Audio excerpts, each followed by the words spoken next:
hverfinu, en mér eiginlega ekki til setuna boðið. Það mjög margt sem að verður gaman að segja frá hérna og mér telst þannig til að ég sé með 236 glærur.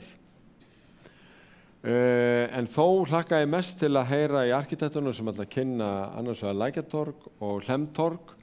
Þannig að ég vona að þið fyrirgefi mér, þetta verður svolítið þeysi reið, en það til þess að við skiljum eftir góðan tíma fyrir spurningar, eftir yfirferðina.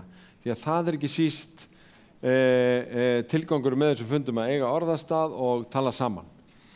En þetta síðan hluti af hverjafundum borgarstjóra og miðborgina mætti auðvitað gríðarlega margt segja og við getum ekki farið yfir það allt saman tæmandi.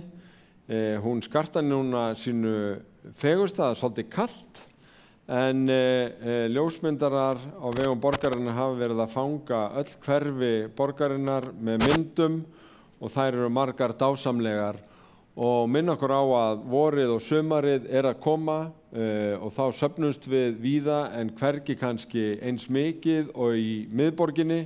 Ég tala nú ekki þegar hátíðirnar fara að hefjast aftur sem að draga okkur öll út á stræti og torg til þess að hitta mann og annan og fagna því sem að mestu máli skiptir sem mannlífið og fjölbreytileiki þess. En miðborgin eins og hún skilgreind sem hverfi á borginni, hún svona löng og mjó. Og næri raun hérna frá norðurströndinni að suðurströndinni samkvæmt þessari skilgreiningu því að Vatnsmýrin þarna undir, þannig að þetta eru póstnúmerin 101 og 102, aðeins með frávikum að því að hluti af 101 í Vesturbæ. Í hverfinu eru 10.596 íbúðar í 6.513 íbúðum. Og við sjáum á samanburði við meðaltal í borginni að íbúar í miðborginu eru yngri heldur en íbúar í borginu að meðaltali. Þannig að það bæði færri sem eru 67 ára og eldri og fleiri sérstaklega sem eru frá 25 til 34 ára. Hverfið býsna þétt, þar að segja, það býsna þétt búið þó að hér sé flugvöllur og þetta eru 4 ferkílómetrar, 9 opin leiksvæði, 72 kilometrar af göng- og hjólastígum, 283 bekkir og 310 ruslastampar. Þetta auðvitað borgin okkar og hún hefur verið í miklum umbreytingafasa. Á undanförnum árum höfum við leyft okkur að gera alls konar tilraunir til að sjá hvað virkar og hvað virkar kannski síður og höfum verið að mæta rekstraraðilum í COVID með að leyfa þeim að breiða svolítið úr sér og mannlífið hefur fengið býsna mikinn forgang. Hér sjáum við borð og stóla sem að veitingastaðir hafa verið að setja út á göngugötuna á sumrin. Við dregið þessi gríðarlega mikið fólk og ekki síst börn. Börn leika núna lausum hala á Laugavegi sem að þau gerðu ekki áður.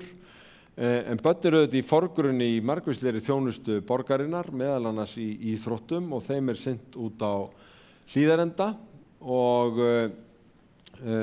Valur með gríðarlega mikið starf sem hefur verið að vaxa á undanförnum árum. Það fleiri og fleiri börn úr hverfunum í kringum Val sem eru að stunda íþróttir og það sem sérkenni félagsins að Valur með afburðalið í meistaraflokkum í 3 aðaldeildum félagsins, bæði í karla- og kvennaflokki sem að slást titla. Það ekki mörg félög sem að leika það eftir. Það hefur auðvitað verið gríðarlega mikil uppbygging á Hlíðarendasvæðinu, bæði íþróttamannvirki, íbúabyggð og gert ráð fyrir þjónustu og jarðhæð. Það ekki allt búið enn. Þar verður þegar Miklabraut fer í stokk að þá mun bætast við þetta hverfi og miklar og jákvæða breytinga verða og tengja í raun brúa bilið innan hlíðana en tengja líka hlíðarnar við miðborgina á betri hátt. Sundhöllin hún auðvitað bara musteri heilsu. Hún var hluti af pólitísku verkefni fyrir 100 árum sem var baráttan fyrir auknum þrifum, að fólk færi oftar í bað. Og það svolítið fyndið svona núna að tala að þetta hafi verið pólitískt baráttumál, en það bara var það. Og þetta eitt að fáir íþróttamannvirkjum í Reykjavík sem ríkið hefur borgað hluta af. Það var alltaf gert ráð fyrir útilegu við hliðina og hún var bara aldrei framkvæmd. Og þeir áttu að setja spennistöð við Austurbæjarskóla, þá börðust íbúar miðborgarinnar mjög mikið gegn því og fengu því framgengt að spennistöðin var sett við hliðina á Sundhöllinu og mörgum leið eins og það væri ekki hægt að koma fyrir útilegu við hliðina. En það var hægt.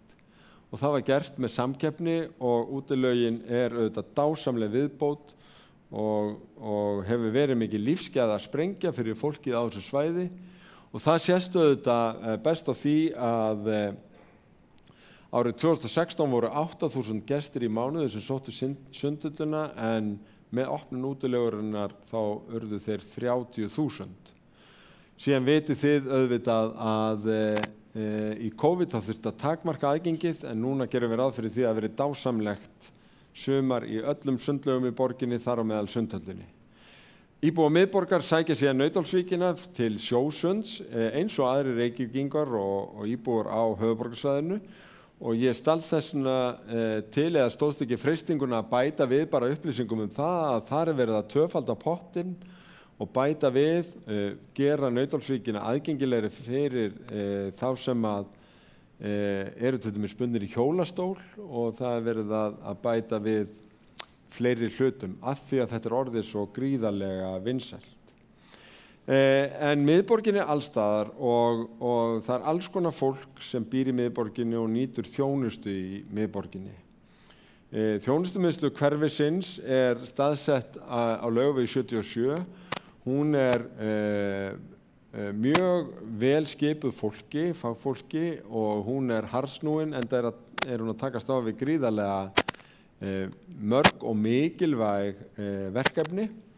Við erum að færa reyndar fagfólk út í borgarhlutana og hverfin sem að þjónusta börn í verkefninu Betri borg fyrir börn. En þegar við skoðum þjónustuna í miðborginni sérstaklega, þá ákveðin sérhæfing varðandi jaðarsetta hópa, einstaklinga sem glíma við húsnæðisleysi, en líka varðandi móttöku flóttafólks og hælisleitenda. Þetta þekkingamiðstöð í því. Það alls konar ný og skemmtileg verkefni. Valur hefur til dæmis tekið upp á því að vera með íþróttastarf með eldri borgurum.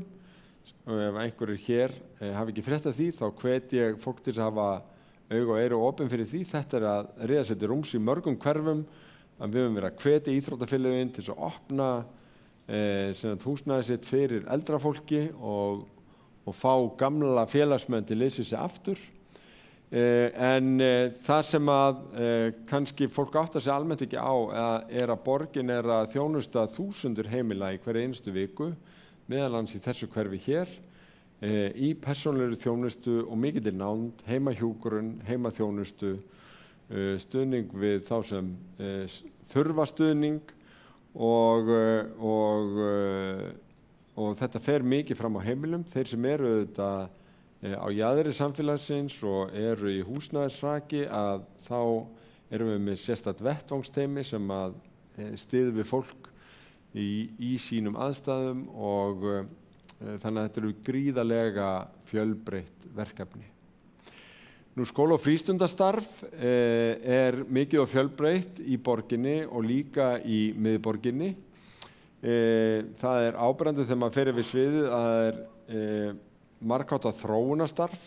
Mjög mikið af því hefur leitt af menntastefnunni sem var samþykkt fyrir nokkrum árum og þeim svona þróunarsjóði sem var sett upp í kjölfarið. En það áhersla á fjölbreytta kennsluhætti, upplýsingatækni og skapandi listir, lýðræði, mannréttinda og réttindastarf áberandi, og félagsmiðstöðarhlutinn, ef við horfum á skólastarf og menntun í Reykjavík í svona einhver alþjóðlegu samhengi, að þá myndi ég segja að félagsmiðstöðarstarfið og frístundastarfið væri eitt af því sem að sker sig úr og í algjörum fararbroddi. Það eru 4 leikskólar í hverfinu og það að verða býsna mikla breytingar. Við erum bæði að bæta við leikskólum, við erum að byggja nýjan og munum þá líklega leggja af hluta af gamla húsnæðinu sem til að mynda ekki alveg aðgengilegt og bara alls ekki fyrir fatlað fólk og fötluð börn. Við erum að bæta við nýjum leikskóla Eggertsgötu sem ævintýraborg. Þetta í raun svolítið tilraunaverkefni, þetta eru einingahús sem eru færanleg og við sjáum fyrir okkur að muni færast, þar að koma inn meðan við byggjum varanlega leikskóla, svo færast þau næsta vaxtarhverfi borgarinnar. Og það önnur ævintýraborg sem verður á Nauthólsvegi 81, þar að segja í tengslu við Hlíðarendann til þess að mæta barnafjölguninni þar. En svo vorum við í borgarráði bara í síðustu viku að samþykkja útboð þennan nýja miðborgarleikskóla sem fór í gegnum samkeppni og á svæði sem að hér eina tíð var uppnefndur í fréttum Sprautunáláróló, fyrir aftan Austurbæjarbíó. Var ósanngjarnt nafngift en við töldum af ýmsum ástæðum að þetta vera frábært svæði fyrir nýjan leikskóla og þetta verður geysilega skemmtileg hönnun. Við höfum síðan aðeins verið að vinna með svæði og bæta við leiksvæðum. Það ekki áberandi mikið af leiksvæðum í miðborginni og búa til svona ungbarnagerði og ýmsar tilraunir. Svæði til svona hreyfingar eins og í Mæðragarðinum sem kom upp síðastliðið sumar og brettagarð út á Miðbakka fyrir aðeins eldri krakka til þess að sjá hvort að þessi svæði geta virkjast fyrir mismunandi aldurshópa og svo tökum við stöðuna, færum okkur til ef að það gengur ekki nákvæmlega eins vel og við vildum eða höldum í og gerum betur. Austurbæjarskóli grunnskóli miðborgarinnar, það áberandi fjölbreyttur nemendahópur og skólastarfið tekur mjög mið af því. Það hefur verið á fleygiferð í þróun og það núna rúmlega 400 nemendur í Austurbæjarskóla og þar áberandi að það mikil framþróun í starfinu og í árangri starfsins þegar það metið og borið saman við árangur í öðrum skólum. Við leystum til okkar vörðuskóla, það var gömul viljayfirlýsing það að við hefðum kauprétt, að borgin hefði kauprétt á vörðuskóla, leystum hann til okkar með framtíðarþarfir í huga, að hefja viðgerðir þar. Við sjáum sem fyrir okkur að með Hlíðarendanum og með annarri uppbyggingu þá þurfum við að vera búin undir það að börnum fjölgi á svæðinu, við viljum taka vel á móti þeim. Það ekki alveg búið að botna nákvæmlega nýtingu vörðuskóla. Við erum í samráði núna við nærlægt skólahverfi, meðal annars þá svolítið framsæknu hugmynd að þetta verði safnskóli á unglingastigi, þar sem krakkar úr Hlíðahverfi, Háleitiskverfi og Austurbæjarskóla myndu sameinast í einn skóla sem hefði til dæmis áherslu á skapandi greinar. Það skiptar skoðanir þetta og við höfum eftir að botna samtalið. En vörðuskóli hefur ekki verið í góðu ástandi, þannig að fyrsta skrefið að gera skólahúsnæð upp á meðan við eigum þetta samtal við skólasamfélögin. Ég nefndi frístundastarfið áðan, það gríðarlega fjölbreytt og nær til aldurshópa sem á grunnskólaaldri. Við erum með frístundaheimili sem fyrstu 4 bekkirnir, svo klúbbastarf og síðan unglingastarbið.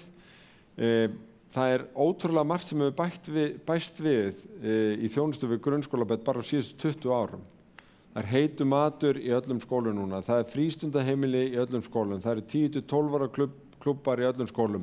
Þetta var bara ekki til fyrir 20 árum. Við erum líka með í raun rútur sem gera það kleift að krakkarnir fari úr sínu frístundastarfi í íþróttastarf innan í raun hins hefðbundna skóladags.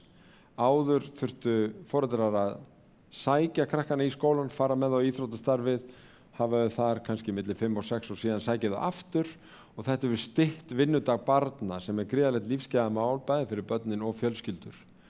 En þetta eru myndir úr starfi Tjarnarinnar og vorhátíð Austurbæjarskóla sem fallið niður 2 ári röð en ég heyrði á fundum íbúaráðinu áðan að verði núna á þessu vori. En eins og ég sagði áðan þá eru heilmikil þróunarverkefni sem of langt mál að fara yfir en allir sem fylgjast með skrekk og það gera þetta margir sjá að Austurbæjarskóli einkennis meðal annars af mikilli sköpun.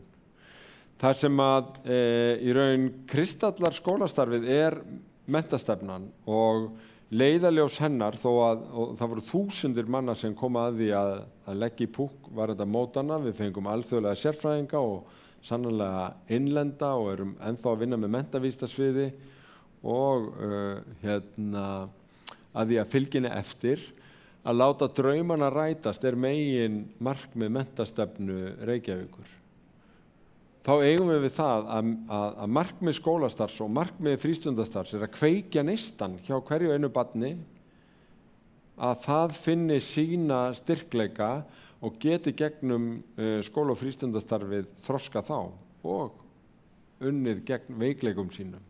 Þetta finnst mér ofboðslega skýr sýn og þeir sem hafa kynnt sér menntastefnuna ítarlegar átt að sjá því að hún síðan dýpkuð í marga aðra þætti. En það auðvitað ýmislegt í umhverfinu hér sem að styður við gott mannlíf og margvísleg þjónusta. Borgarbókasafnið eitt af því og þar eru auðvitað mjög margt vel gert í Grófarhúsinu eins og við þekkjum það í dag. Það mjög vel sótt að mörgu leyti en við ætlum enga síður að gera betur. Já, þeir sem ekki hafa komið nýlega inn í Grófina ætti að gera það því að þar alltaf einhver þróun í gangi.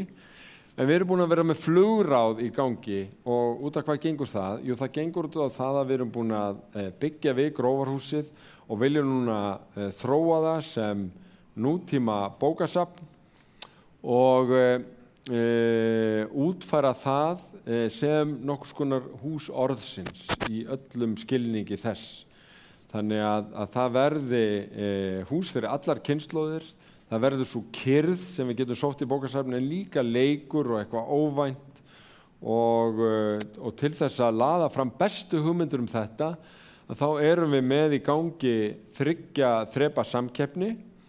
Við erum með alþjóðlega samkeppni útfærslu á þessu verkefni sem í gangi núna og niðurstaðan ætti að liggja fyrir síðar á þessu ári.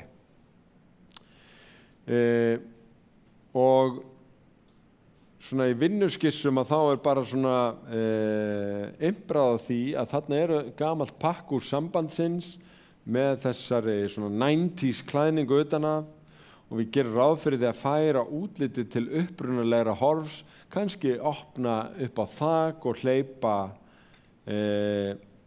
fólki þar út og það verður mjög spennandi að sjá hvernig unnið verður með þetta.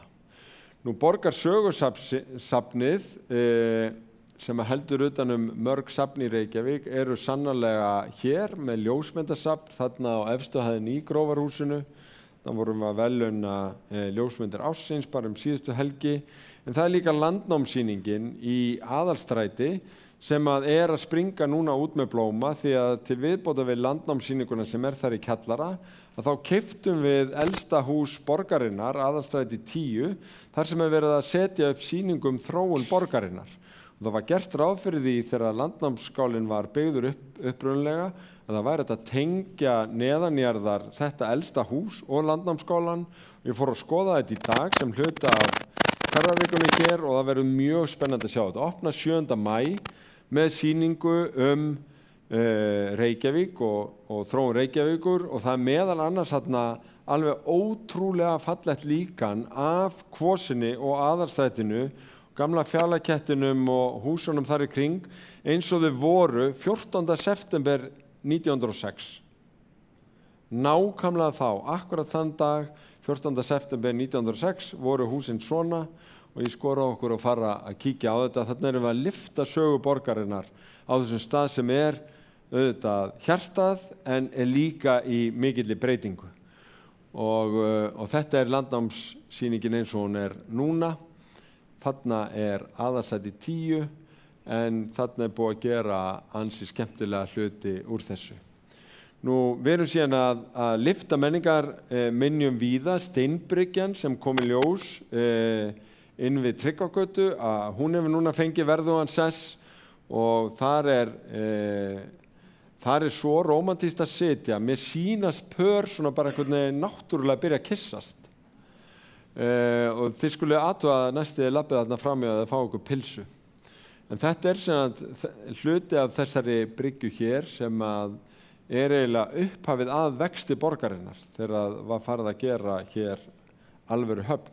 Og við erum að reyna að merkja merkilega staði sem eru þetta hér á hverju horni með þessum skiltum sem að Borgarsögusafn hefur verið að setja upp. Gerðum upp Gröndalshúsið þar sem við höldum hlýju í því í samvinnum við Bókmenntaborgin og Rithöfundasambandið.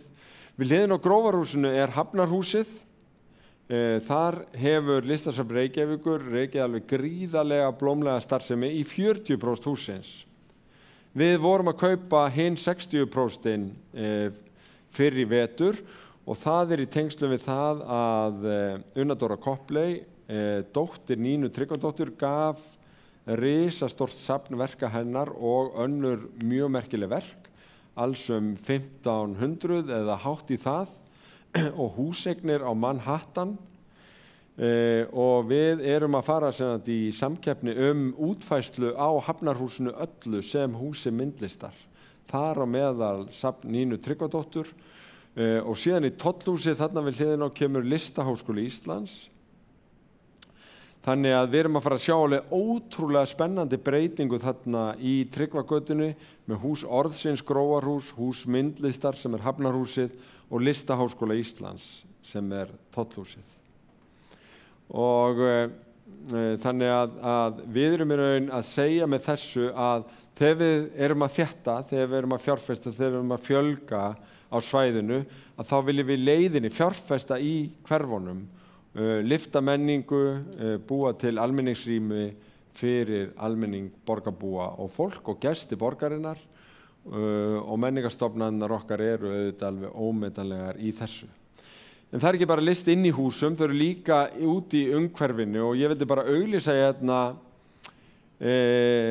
útilistaverki Reykjavík sérstakt app sem þið getið hlaðið niður í símann þegar að fara borgina eða viljið kynna ykkur betur verkin sem verða á vegi ykkar eða uppgöta verk sem þið vissuð ekki af. Ég ætla nú ekki að segja talandi lífsnautnir en bara aðeins að skjóta því að í kjölfar þess að það fréttist af því að ÁTVR hafði auglýst eftir nýju húsnæði og fekk álitlegt tilboð hér á Grandanum, þá voru miklar ágjur að miðborgin yrði þurr. Ég veit ekki alveg hvort að það hafi verið á rökum reist en ég átti góðan fund með forstjóra ÁTVR og niðurstaðan úr því var að ef að semst vínbúð hér á Grandanum sem verður stór, að þá verður þessari vínbúð ekki lokað nema þá að í staðinn komi 1 til 2 minni á miðborgarsvæðinu sem verður þá aðgengilega fyrir þá sem eru gangandi og hjólandi. Þannig að þessu svæði sem eru margir sem búa hérna, ennþá fleiri sem vinna hérna og gríðarlega mikið af ferðamönnum. Og ég að vona að þetta verði reyndar hluta nýrri hugsun í ÁTVR að vera með minni búðir í svona hverfiskjörnum og styðja þannig við aðra verslun. En þetta var það. Ég ætla aðeins að nefna hérna samgöngurnar. Það eru mjög mikið í undirbúningi þar, meðal annars borgarlína sem á að verða frábær valkostur fyrir fólk á höfuðborgarsvæðinu til að ferðast hratt og vel á milli staða og meðal annars inn í miðborgina þar sem mjög margir eiga leið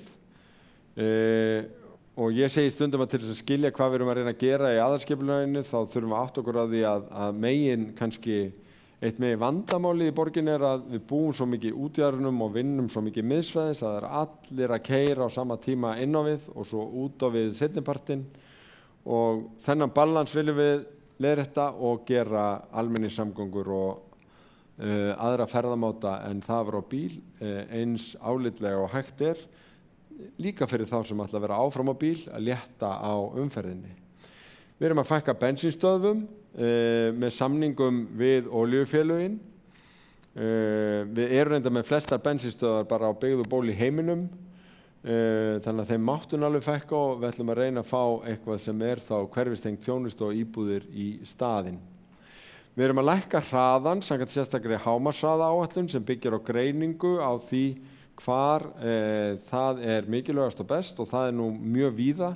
Við viljum ekki mikinn umferðarhraða inn í íbúðahverfum og þar sem hann þarf að vera einhver viljum að hann sé ekki meir en svo að hann ógni líf og limum þeirra sem þarna búa, og erum auðvitað sérstaklega að hugsa svæði í kringum skóla og börn, og það búið að áfangaskipta þessum breytingum og það eru þó nokkrar götur sem tengjast miðborginni þar sem að hraði verður lækkaður og í næstu áfangum koma fleiri. Þetta ítarleg áætlun sem hægt að kynna sér með rökstuðningi á vefnum, og þetta líka sett svona upp í myndum. Ljósi græni liturinn 30 km og aðeins dekkri 40 og þar fram eftir götunum. Þetta annar áfanginn.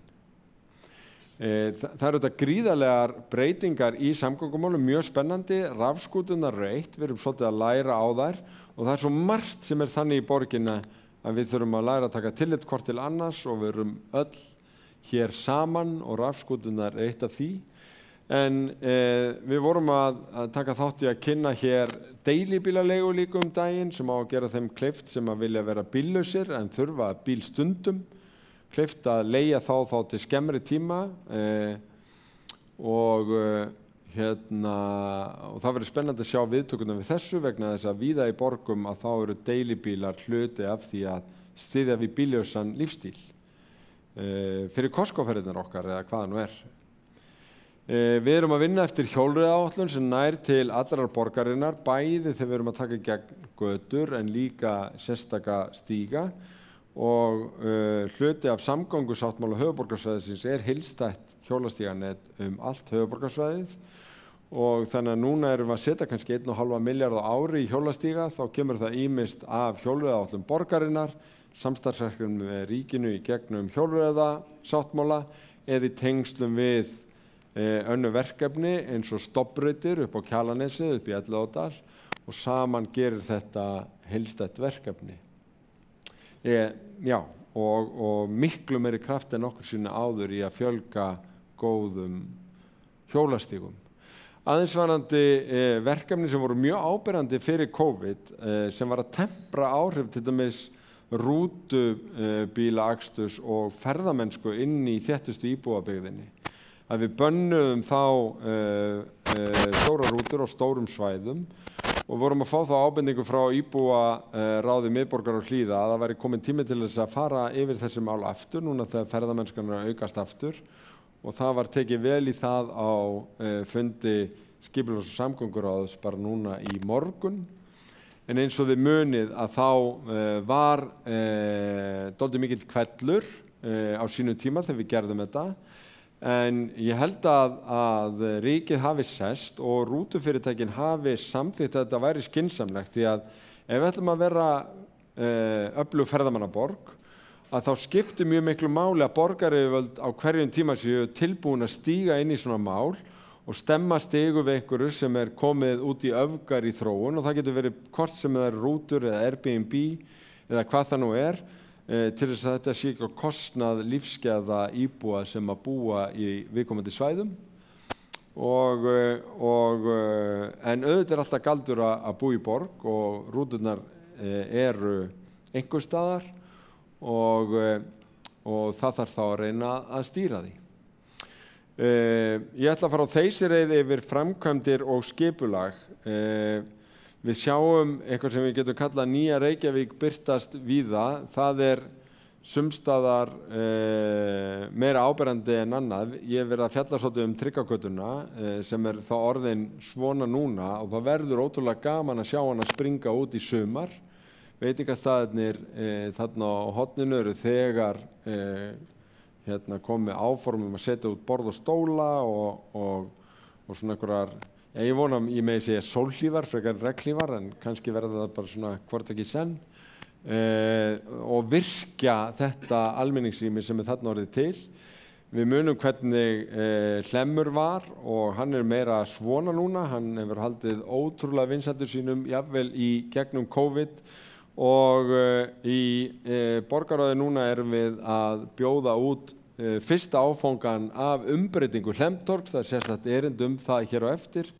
Við erum sem að fara í framkvæmdirnar hér frá Laugavegi inn að Hlemmi og hér frá Bríetatúni og inn að Hlemmi, og þetta allt saman tekið í áföngum. En umbreytingarnir í borginni eru býsna miklar. Hér eru leifar af hraðbraut á annarri hæð sem átt að fara hér í gegn, þar sem við byggðum við Grófarhúsið, þar sem var bílastæði áður og átt að strauja Grótaþorpið með öflugri götu sem betur var nú hætt við það. Svo var þetta nú svona býsna lengi eftir að rampinn var fjarlægður, orðið svona núna og þetta bara hluti af umbreytingum í borginni. Þannig gamla fiskhöllin sem leit svo illa út að sumir sögðu að þetta rífa hana, en við sögum nei, við skulum heldur endurbyggja hana og alveg dásamlega falleg í dag. Og við bjuggum til svona og hönnuðurnir okkar Naustatorg hérna fyrir framan sem og nú opna nýja veitingastað þarna á horninu í gamla hafnarhúsinu, Hafnarkoli.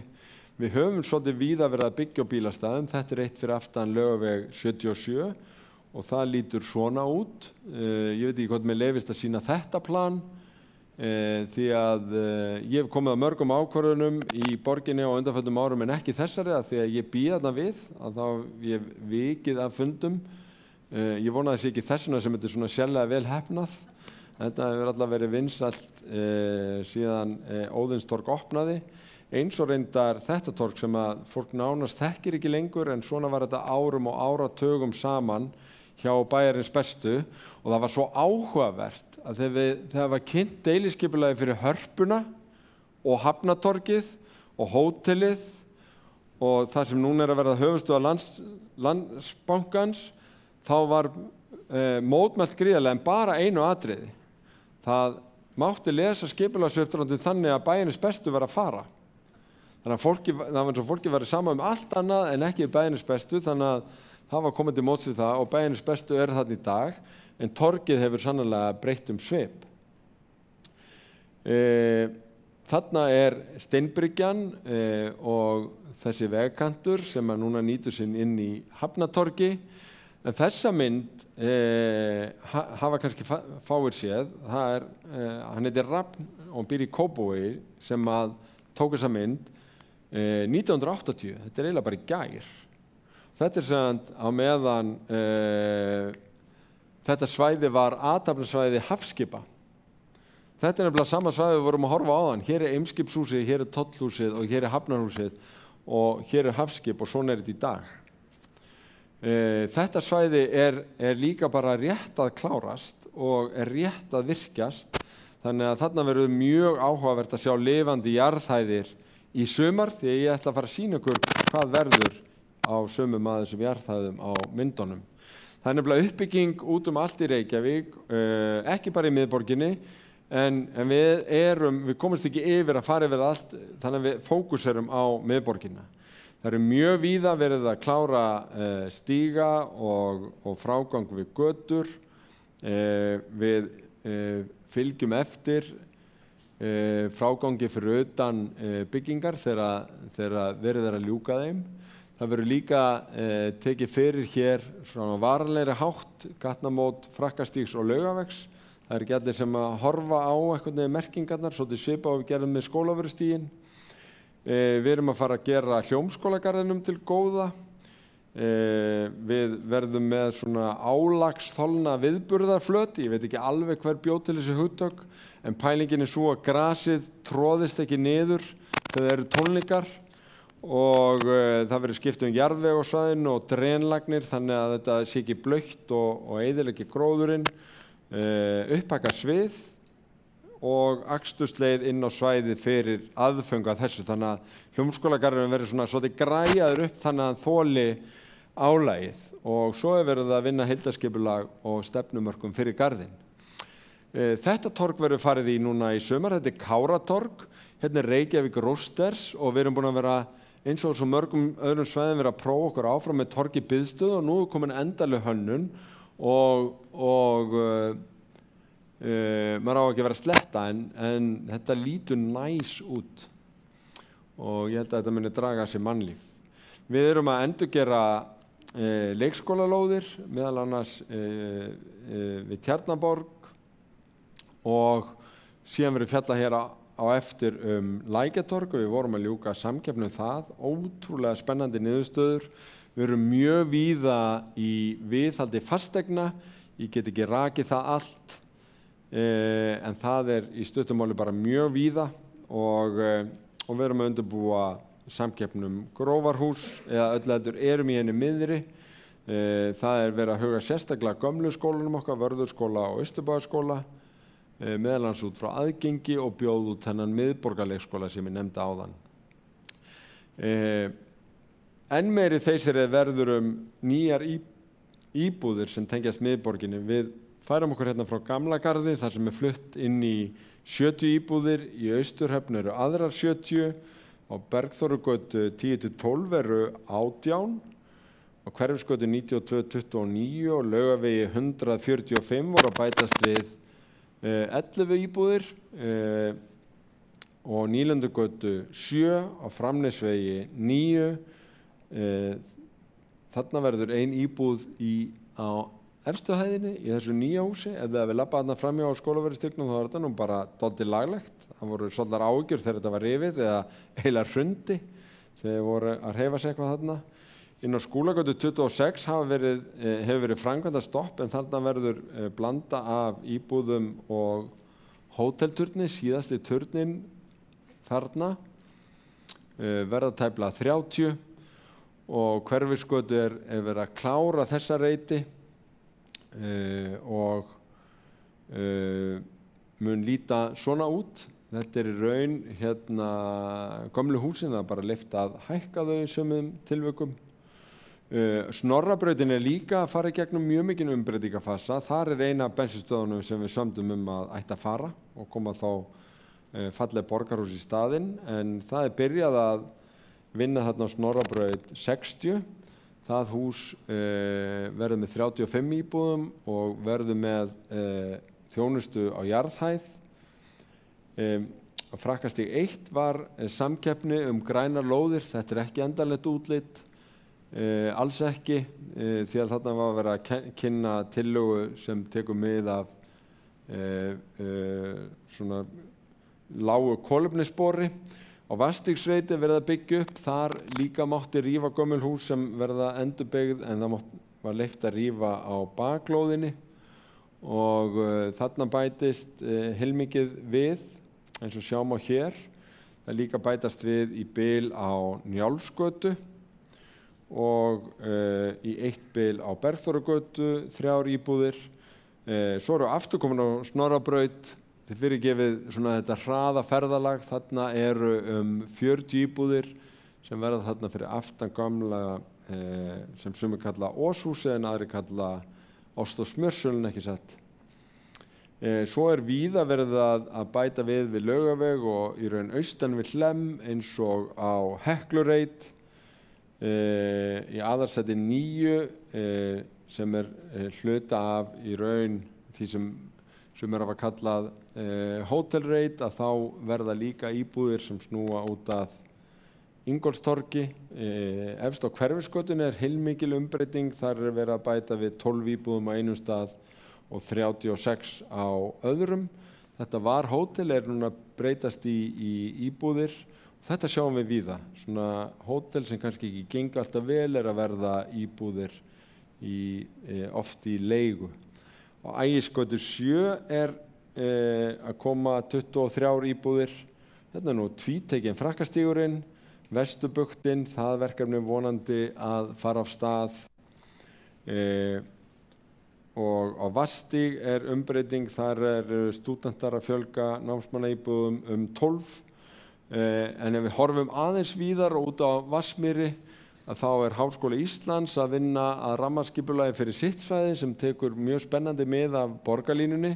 Við sjáum að borgarlínan mun tengja saman Vatnsmýrasvæðið og Landspítalann á mjög skemmtilegan hátt og gríðarlega margt sem að gerast þarna, auk þess sem að hér þegar Miklabraut fer í stokk að þá verður mjög spennandi þróunarsvæði fyrir borgina. Við sjáum fyrir okkur að uppbygging og þróun samgöngumiðstöðarreits, gamla BSI-reitsins fara af stað núna á næstu árum. Það verður aðeins beðið eftir stokkaútfærslu og borgarlínunni en fer núna á fullt.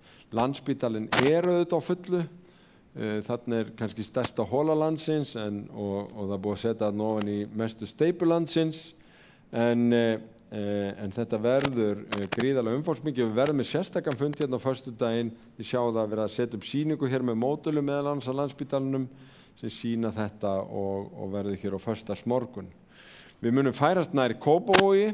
Já, ég veit að einhverju gretta sig en ég held að það verður bara spennandi. Kársnesi verður eiginlega breytist í háskólahverfi með brúnni sem hefur fengið alda og yfir Skerjafjörðinn og verður fyrir borgarlínu gangandi og hjólandi og nýi Skerjafjörðurinn verður það rétt hjá líklega eitt grænasta hverfi sem hefur verið skipulagt í borginni og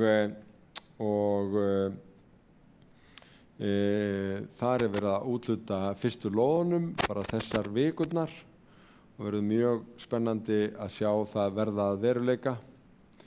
Eins og við höfum séð ótrúlega umbreytingu á háskólasvæðinu. Þetta vísindaþorpi í Vatnsmýri á Vísindagarðar 1. Hér eru komnir mörg 100 manna vinnustaðir í hvert húsið á fætur öðru. Alvogen og Alvotech hér og svo Gróska hérna.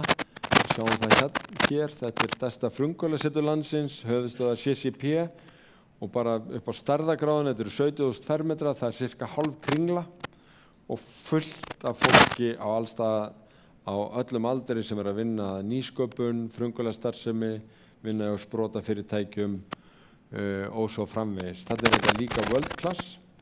En þá vippum okkur aftur hingað. Nei, þetta reyndar Vera sem hluti af Grósku ef ég kann þetta rétt og að fara að opna. Þetta einhvers konar mathöll. Nú Alvotech að byggja við sig og þetta nú komið upp úr jörðinni og að klárast. Hús Íslenskunnar líka að taka á sig mynd og þetta nokkurn veginn staða núna á eftir að breytast því að koparinn mun skipta lit. Hinum megin Vatnsmýrin Landhelgisgæslan að byggja yfir þyrlurnar sínar. Landsbankinn að rísa og að fá þessa svona steinuðu klæðningu sem var boðuð og hún komið býsna langt hér og þetta mun opna í lok eða þar segja að það verður flutt þarna inn í lok þessa árs og mun líta út svona og það verða almenningsrýmið þarna meðal annars getur farið upp tröppur eða skáa upp á aðra hæð og setið þar úti á góðum dögum. Við fáum hlemm hér á eftir í sérstakri kynningu, þannig ég dvel ekki mikið við það. Né heldur Lækjatorgið sem verður sérstaklega kynnt. Hafnarhúsið nefndum við áðan og Grófarhúsið, Tryggvagötuna og Hafnarhúsið. Hér verður þá þessi veitingastaður sem að Haraldur Þorleifsson að setja á stofn með litlu kvikmyndahúsi í nafni móður sinnar ef ég kann þetta rétt. Alþingi að byggja hér hinum megin við, þannig að víða verið að fylla í skörðin. Stjórnarráðssveiturinn, þarna var farið í skipulagssamkeppni og heilmikil plön mér heyri stjórnarráði vera að endurhugsa sín mál, verða líklega með einhver ráðuneyti inn í Landsbankahúsinu, leigja sig þar inn eða kaupa eitt hluta þess hús og munu þá væntanlega draga úr uppbyggingu sínu á þessum reit, en viðbygging stjórnarráðsins þar að forsætisráðuneytisins verður væntanlega að veruleika. nokkurn veginn svona. Þetta byggir líka á samkeppni. Þá að fara að gera umbætur í húsnæði Menntaskólans í Reykjavík og það á að setja upp nokkur stykki mathallir í Kaffi Reykjavík, Vesturgötu 2, að það búið að boða mathöll, það búið að boða mathöll í Pósthúsinu sem að verða og Pósthússætið nú að verða eitthvað svona gúrmegata Reykjavíkur.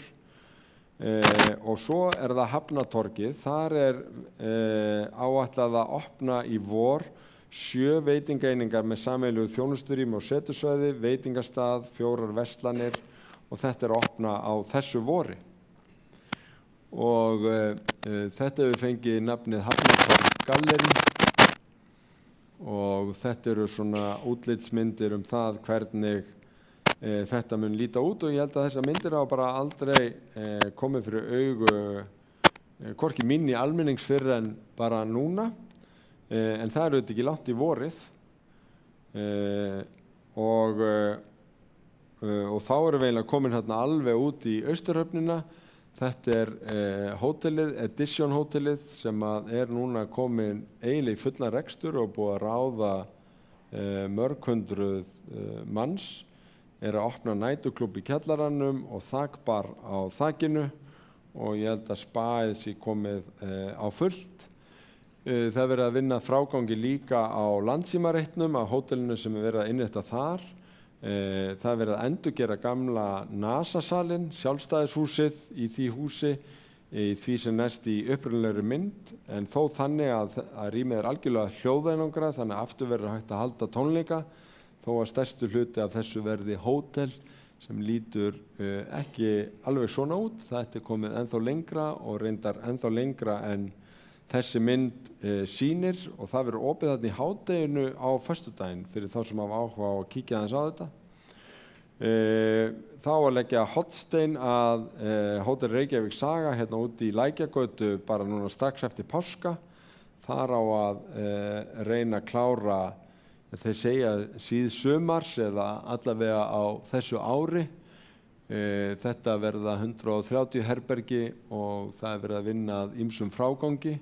En það sem svolítið merkilegt þarna var komið niður á í raun rústir frá landnámi og það verið búið þær þannig að verður eiginlega safn inn á hótelinu fyrir þá sem áhuga að hafa og þetta tengir sig þarna við næstu hús líka. Ég sagði ykkur frá hótelinu á Barónsreit eða þarna við Skúlagötuna, þar sem eru líka 30 íbúðir. Þarna býsna þekktur breskur arkitekt að spreyta svo því að gera síðasta turnin við strandlínuna. Center Hotels eru með smávægilega stækkun á Laugavegi 12B. Herkastalinn, það verið að innrétta hann og þar verða veitingarými á jarðhæðinni. Það verið að taka gamla kirkjuhúsið í gegn, það verður með lifandi jarðhæðum og skrifstofuhúsnæði á efri hæðum og nú getur glatt ykkur með því ég eiginlega búinn að fara yfir öll svona meira háttar þróunarverkefni í miðborginni en þetta nú bara ástæðan fyrir því að þetta voru næst í 240 glærur. Það bara ótrúlega mikið í gangi, það hugur í geysilega mörgum en það sem mér finnst áberandi við mjög margt að í fyrsta lagi að áður en þetta fer á stað þá erum við öll svolítið kvíðin. Býtu, hvernig mun þetta koma út? Verður þetta ekki alveg hræðilegt? Svo þegar þetta birtist, þetta nú kannski ekki svo galið og þegar þetta fyllir svo á fólki og mannlífi og slíku, þá held ég að við munum læra að elska flest þessi verkefni. Bara hér í lokin að nefna að í verkefni Hverfi mitt sem hverfakostning, þar sem íbúar leggja fram tillögur og kjósa á milli þeirra, þá voru 11 verkefni sem urðu hlutskurpust í miðborginni og þau voru bara mörg býsna skemmtileg og góð og það sem að koma svolítið sterkt inn áhersla á lýsingu og svona að nostra svolítið við þessi svæði sem við eigum og þykir vænt en auðvitað eru mörg dæmi mjög vel heppnuð verkefni líka frá undanförnum árum. Og 11 verkefni í miðborginni. Vinsælasta hugmyndin í ár var reyndar æslabelgir. Þeir eiginlega slógu í gegn í flestum hverfum og verða 13 í Reykjavík. Þannig að þið getið bara farið úr skónum einhvers staðar og svo bara hoppað í gegnum borgina á þess að snerta jörð. Þegar kemur svona rosalega romsa að þá líður mann eins og það sé ekkert heildarsamhengi og það sé bara verið að gera alls konar og það þetta rétt að vera að gera mjög fjölbreytta hluti. En allt þetta hluta því að þróa borgina í græna átt. Við erum að reyna að flýta fjárfestingum sem að taka okkur í gegnum í raun COVID-samdráttin og ávarpa loftslagsmálin á sama tíma. Við köllum þetta einu nafni græna planið. Þannig að fléttast í hendur atvinnuuppbygging, íbúðauppbygging og innviðauppbygging sem styðja við þessi markmið, skiptist í fjölmargar aðgerðir og þetta allt saman til heilmikil plögg. Við erum að fjárfesta til framtíðar og á grundvelli aðalskipulags sem svona langtímasýn og eiginlega efnahagsáætlun í leiðinni að þá erum við heildarsýn fyrir borgina og svo tökum við sýnum úr aðalskipulaginu og heimfærum upp á einstök hverfi og gerum það í svona hverfi fyrir hverfi, byrjuðum í Árbæ, svo Breiðholti og svo koll af kolli. Miðborgin flóknust, það verður bara viðurkennast, það bara flóknast bara mjög mörgum ástæðum út af þessum sögulegu byggingum og bara þessu gríðarlega atvinnulífi. Það engin blettur á Íslandi sem aflar nándanærið eins mikilla gjaldeyristekna eins og miðborgin. Bara það kemst engin með tærnar þar sem miðborgin hefur hælana í því að afla samfélaginu tekna og skapa velsæld. En það líka allt ég segi ekki á suðupunkti, það bara allt í gangi allstaðar og miðborgin verður tekin fyrir þegar það kemur. Mér minnir að það sé stefnt að því að hefjast handa á næsta ári en við sjáum það að að því að það svo mikið samtal í hverfunum einstakar lausnir að þá getur þetta tekið tíma og það betra að vanda sig. Þannig en það verður mjög spennandi að fara í hverfaskipulag fyrir miðborgina. Ég ætla að segja lengri var þessi nú yfirferð ekki. Hún nú búin að vera nóg samt en að endingu bara þakka því fyrir.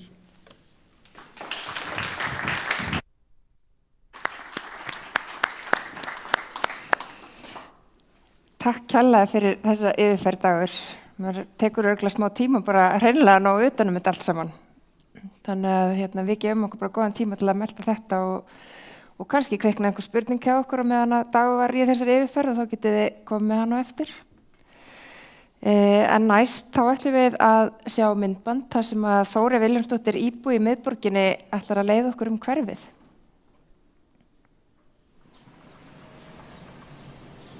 Miðbærinn svona, ég myndi segja, það gerist einhvern veginn allt í miðbænum. Það svona hjarta borgarinnar. Ég get farið út og ég gengi nokkra mínútur á þess að hitta nokkuð sem ég þekki. Það líka þessi flóra af veitingastöðum og bakaríum, kaffihúsum og allt þetta. Þetta þetta alveg ótrúlega lífsgæði. Að geta bara, svo hjá mér, ég bara 2 mínútur í æðislegt bakarí í Brauð og Kó og ég bara 1 mínútu fyrir frábært kaffi á Roasters og svo eru bara nokkrir mjög góðir veitingastæðir sem innan við 5 mínútur að labba. Við getum alveg valið nokkra. Að það eiginlega ekkert að segja það svona fólk.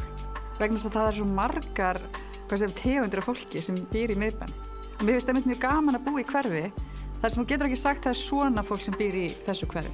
Kannski sameinar fólki að það meina lífsstíl. Held ég að það vill hafa líf í kringum sig. Svo við viljum vera einhvers staðar þar sem fólk og þar sem ekki kannski alltaf sama fólki líka. Perlur í miðborginni fyrir mér til dæmis Laugavegurinn orðin algjör perla eftir að það var lokað fyrir umferð á Laugaveginn. Ég elska að labba þar. Ég labba þar á hverjum morgni þegar ég fer til vinnu og svo síðdegis þegar ég kem úr vinnu.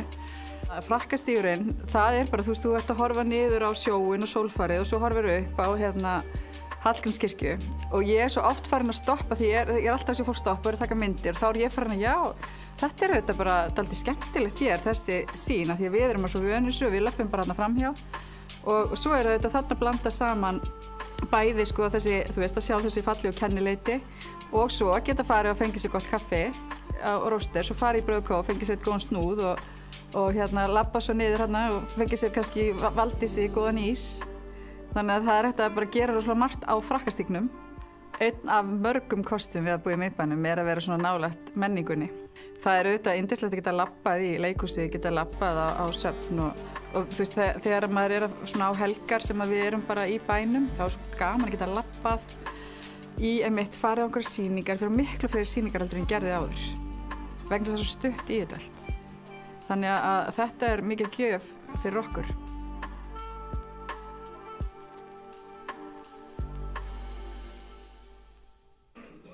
Já, við þökkum Þórey kærlega fyrir þetta og held nú að við getum flest tekið undir með henni hvað miðbærinn er yndislegur staður og hvernig maður nýtur hans bara ólíka vegu eftir því hvort að maður er til dæmis með börn eða mikið að labba eða úti með hundin eða hvernig sem það er. En það er næsti maður á svið hér og það er hann Karl Kvaran og hann ætlar að kynna fyrir okkur verðlaunatillögu Lækjartorgið, þannig að gjörðu svo vel, Karl.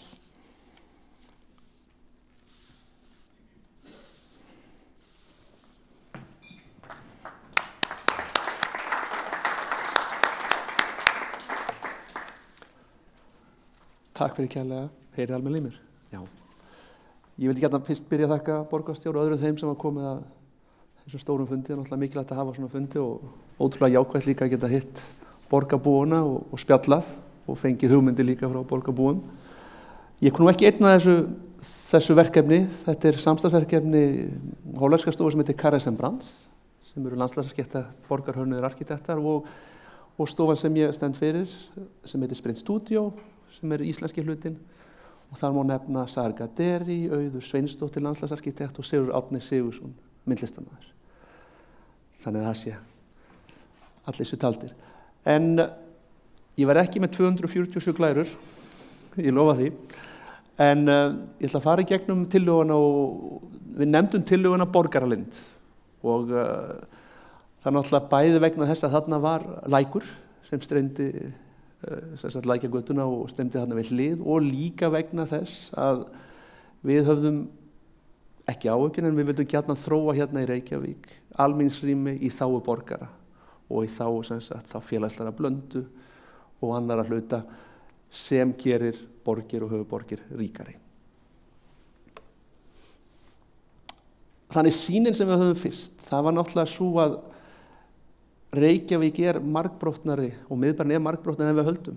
Hann er flókinn, hann er frá mismunandi tímabilum, hann er ákveðið púsluspilin sem við kemum inn á seinna.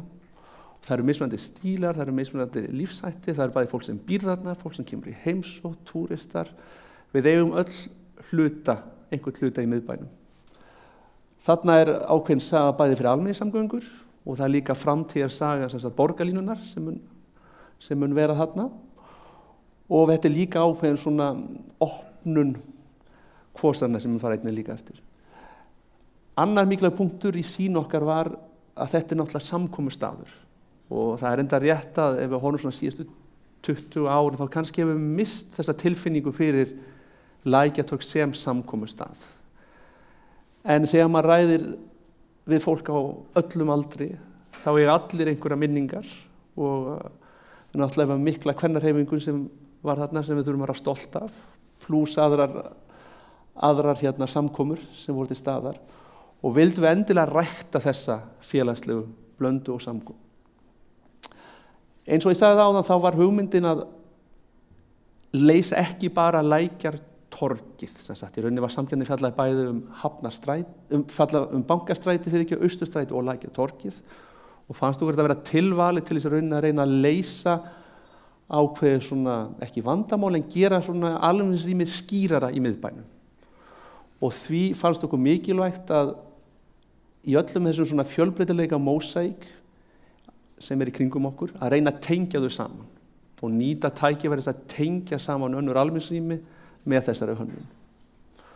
Og þetta er náttúrulega ákveðin skörun svæða og þá er dálítið athyglisvert að sjá að við erum þarna með alls konar borgargötur og aðskilin rými sem kannski er ekkert sérstaklega tengd, en sem við höfum áhuga á með þessari tillögu að tengja saman, gera auðleysari og öruggari.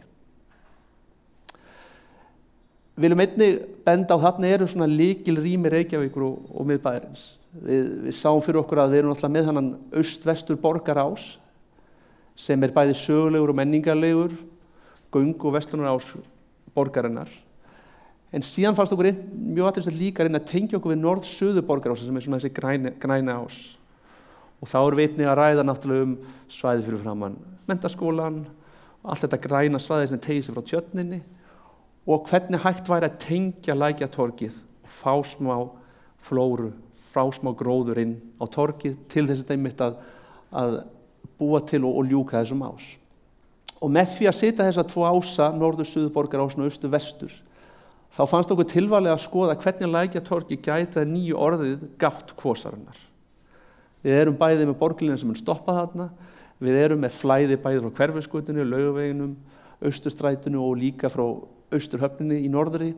Þannig við teljum að sem framtíðarsýn þá mun þetta vera ákveðin gátt borgarinnar og kvosarinnar. Hönnastrúktúrinn í okkur var tiltölulega einfaldur og þó þetta lítið út frá mjög flókið þá var þetta mjög einfalt. Hugmyndin svo fyrsta raunin var að leggja út svona borgarteppi. Satt að reyna að sameina bæði í efnisvali og sameina í mismunandi rýmum þannig að við gætum afmarka svæði sem léttari hátt. Þannig að þetta væri ekki svona bútasaumur.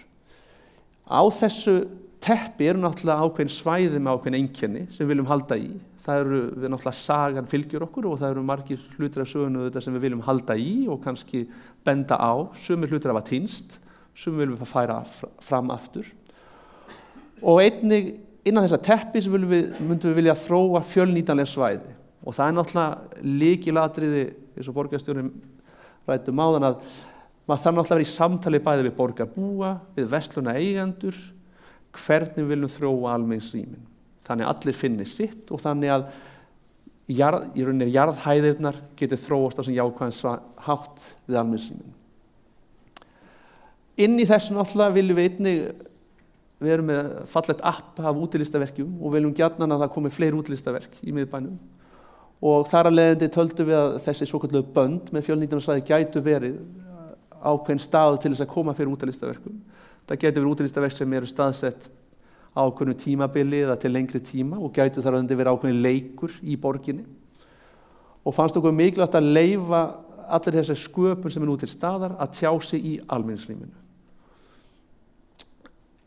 Aðrir hlutir sem er aldrei gott að hafa í huga varðandi þessa samkeppni eru að við þurftum aðeins líka að skoða varðandi öryggisvarnir, varðandi stjórnarráðið og hvernig myndum við leysa það og grunnhugmyndin hjá okkur var svo að öryggisvarnir væri leystar á þann hátt að það liti út eins og eðlilegt landslag. Þetta væri ekki grindverk og gaddavir, heldur þetta væri hluti að ákveðnu landslagi sem myndi falla inn í borgina á þess að við tækjum eftir því.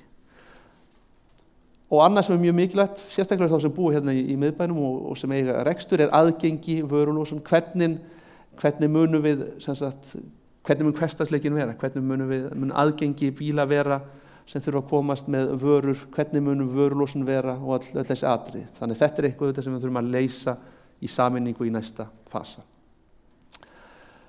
Við getum sagt að masterplanin líti svona út og eins og þá sjáum við hérna Bankastrætið og þá er þetta í rauninni framhald af 9 skrefum verkefninu sem borgin einnig er búin að vera með, frá Laugaveginum og Skólavörðustígnum sem fer eftir Bankastrætinu og þarna var hugmyndin að setja sér bönd með fjölnýtanlegu svæði sem myndu síðan halda áfram Austurstrætið. Bankastrætin að öllu líkindum verður einhvers konar vistgata þar sem fótgangandi hefur réttinn. En síðan mun Austurstræti vera áfram göngugata. Síðan var hugmyndin að tengja Lækjartorgið við þennan ás og styrkjan og þar að leiðandi styrkja svæði sem, eins og við ræddum áðan, sem einhvers konar inngang eða gátt kvostarinnar. Svona ímyndum við okkur Austurstræti að sumri til og þá erum við að leita að annarkvort endurnýta efnin sem eru til staðar eða nota efni sem eru innlend og búa til einfalt tungumál sem ekki öskrar of mikið, það sé þægilegt að labba og á sama tíma böndin sem við sjáum þarna sem trén eru plöntuð, það séu svæði sem getur verið fjölnýtanleg bæði fyrir veitingastæði, bæði að sitja niður eða fyrir leik. Borgaralindin sjálf, þá erum við komin á Lækjartorgið og við vorum að spjalla saman með teymið okkar hollenska og ég var að reyna að útskýra fyrir að almenningsrýmið, ef það er einhver almenningsrými á Íslandi sem við værum sérfræðingar í, þá væri það heitupottanir. Og það er einhver rými þar sem okkur líður vel þó við séum hálfnakin og við erum ekkert að pæla í því hvaðan fólk kemur, hvaðan fólk þykir, við bara tölum út og okkur líður vel, þá er það heitupottanir. Og þá fannst okkur interessant eða athyglisvert að reyna að sjá hvernig getum við fengið þessa stemningu yfir í almenningsrýmið, hvernig getum við fengið þetta traust okkar á milli ólíkri félagsblöndu inn í almenningsrýmið. Og þá var það fyrst að hugsa landslagið sem leikvöll og þá var hugmyndin að brjóta upp aðeins landslagið, bæði þess að fólk gæti setið, fólk gæti leikið, einnig til þess að leiða vatn og það var í fyrsta skrefið. Síðan myndum við skoða vatn á torginu og þá hugmynd bæði að vera með kalt og heitt vatn eftir árstíðum og þá kemur auðvitað svo hugmyndin að almenningsrýmin til þess að við geti virkað, þá verður helst að geta virkað allt árið. En þetta er flókin staður með norðan áttinni og það Lækjartorg ekki alveg beint frægt fyrir að vera svona besti staðurinn til þess að vera í sólinni, það er dálítið mikill vindur þarna. Þannig hugmyndin er líka þar, hvernig munum við komast í ákveðið skjól. Og þá kom hugmyndin, eins og sé hana veður frá torginu, að leggja til baug. Og baugurinn gæti bæði verið ljósbaugur á næturnar, bæði fyrir öryggi og veturnar, en gæti líka verið baugur sem myndi bjóða upp á mismunandi sviðsmyndir. Ég fer það seinna eftir. Þetta gefur náttúrulega ákveðna samfellu rýma, eins og sjáið Lækjartorgið, að þó þetta sé stórt torg, þá ákveðin svæði sem eru tileinkuð borgarlínunni, sum svæðinu eru tileinkuð stoppustöðinni, önnur svæði tileinkuð söluturnum sem við ætlum að halda og það verður tiltölulega mikil fjölbreytileiki rýma innan Lækjartorgsins. Grænar vörður og hlið, það er einmitt það sem við vildum líka minnast á, að fá smá meira grænt inn á torgið og nota líka gróðurinn til þess að afmarka inngangana bæði frá Arnarhóli og Hafnartorginu sem og Bankastræti og Austurstræti og hugmyndin er bæði að nota þetta sem skjól sem og inngang að torginu. Mismunandi sviðsmyndir. Við teljum náttúrulega mikilvægasta sviðsmyndu öllum er daglega lífið. Það er það sem við erum á hverjum degi, það sem við löpum í gegn og við teljum að þá verði að vera til staðar rými sem allir geti fundið sig. Og þá er hugmyndin svo að þessi baugur sem við sjáum geti líka verið setusvæði fyrir fólk sem er bara kannski að bíða eftir borgarlínunni eða sjálf bara að bíða eftir nánum vinum. En gefa líka til dæmis söluturnum ákveðin pláss sem sjáum með græna blettin og búa til ákveðna leikmyndir og leiksvið fyrir börn. Þannig torgið ætti líka geta verið ákveðin svona leikvöllur. En þetta getur líka verið vettvangur fyrir markaði, eins og sjáið, fyrir jólamarkaði. Það getur líka verið vettvangur fyrir útifundi. Rýmið er mjög mikilvægt í dag að við höfum rýmið til að tjá okkur, það er hluti af leiknum. Og þetta getur líka verið, baugurinn getur verið líka vettvangur fyrir leik og flutning. Og í rauninni er þetta fjölnýtanlegu baugur sem getur lokast og þar af leiðandi verið notaður þegar í aðeins kaldari veðri. Þannig að sjáum við aðeins meira svona þegar við zooma aðeins inn, hvernig við sjáum þetta fyrir okkur. Og þarna er mjög mikilvægt líka, fannst okkur þessari tillögu að borgarlínan og þessi bílaumferð sem er til staðar myndi ekki algjörlega rjúfa torgið, heldur við höfum virkilega tilfinninguna að torgið með bæði sjónrænum ásum og öðrum að það teygi sig að stjórnarráðinu. Og ef þið sjáum niður þá er þetta að sjá hvernig Bankastræti verður með ákveðnum svona bekkjum og hugmyndin er þá að Bankastrætinu getur litið niður á Lækjartorgið og að Bankastræti sé hluti af því torgi þó að það sé dálítið fjarlægur. Þetta er svona þessi fjölbreytilegu rými sem við eigum eftir að skoða nánar sem við komið sem tillögu hérna í þessa samkeppni. Við erum bæði með græna eyju, þar sem fólk getur sest og getur leikið sér. Við erum með upphækkan miðpall og þar gefur ráð fyrir að það sé svona einhvers konar leikvöll sem börn geta leikið og við erum með bauginn og skólvegginn Og hann getur verið notaður í alls konar. Hann getur verið notaður undir hinsegin daga, það getur verið notaður undir listasýningar, hann getur verið notaður undir leikrit. Hugmyndin virkilega að þetta sé skapandi vettvangur og það sé ekki kannski bara inn í leikhúsum og söfnum, heldur hann sé einnig í almenningsrýminu. Þannig að fólk tengist við þetta. Lækjartorg í haustlitum, svona ímyndum okkur þetta núna og þá þessi baugur eins og þið sjáið með hérna klæðningunum utan sem á að geta lokað honum og munum við fara í næstu vikum og mánuðum skoða endanlega útfærslu á þessu. Og einnig fannst okkur mjög mikilvægt að vera með halda trjá og gróðri, þeim sem til staðar, en samt sem áður að ekki blokkera útsýnið að stjórnarráðinu, að virkilega við sem að opna rýmið og að fólk hafi þessa öryggistilfinningu þegar að labbar Og hérna Lækjartorgið að vetri til og þá erum við að vonast til þess og eins og rétt að Óðinstorgið hefur heppnast mjög vel að geta búið til almenningsrými sem geti lifað af veturinn. Að við höfum ánægju af því að labba út, kannski var þetta mjög slæmi vetur í ár, það var kannski ekki alveg besta dæmið, en við viljum gjarna spreyta okkur á því hvernig þetta búa til almenningsrými að vetri og hausti til. Við erum alveg sannfærðir um það að það hægt að þróa alls konar aðferðir til þess að njóta borgarinnar allan ársins hring. Takk fyrir mig.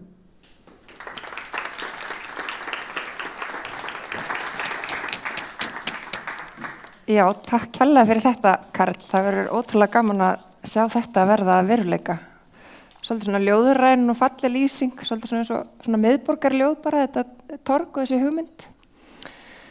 En við ætlum svona bráðum að fara að labba upp Laugaveginn og fara upp á Hlemm leið og hún Dagný kom með míkrafón á sig.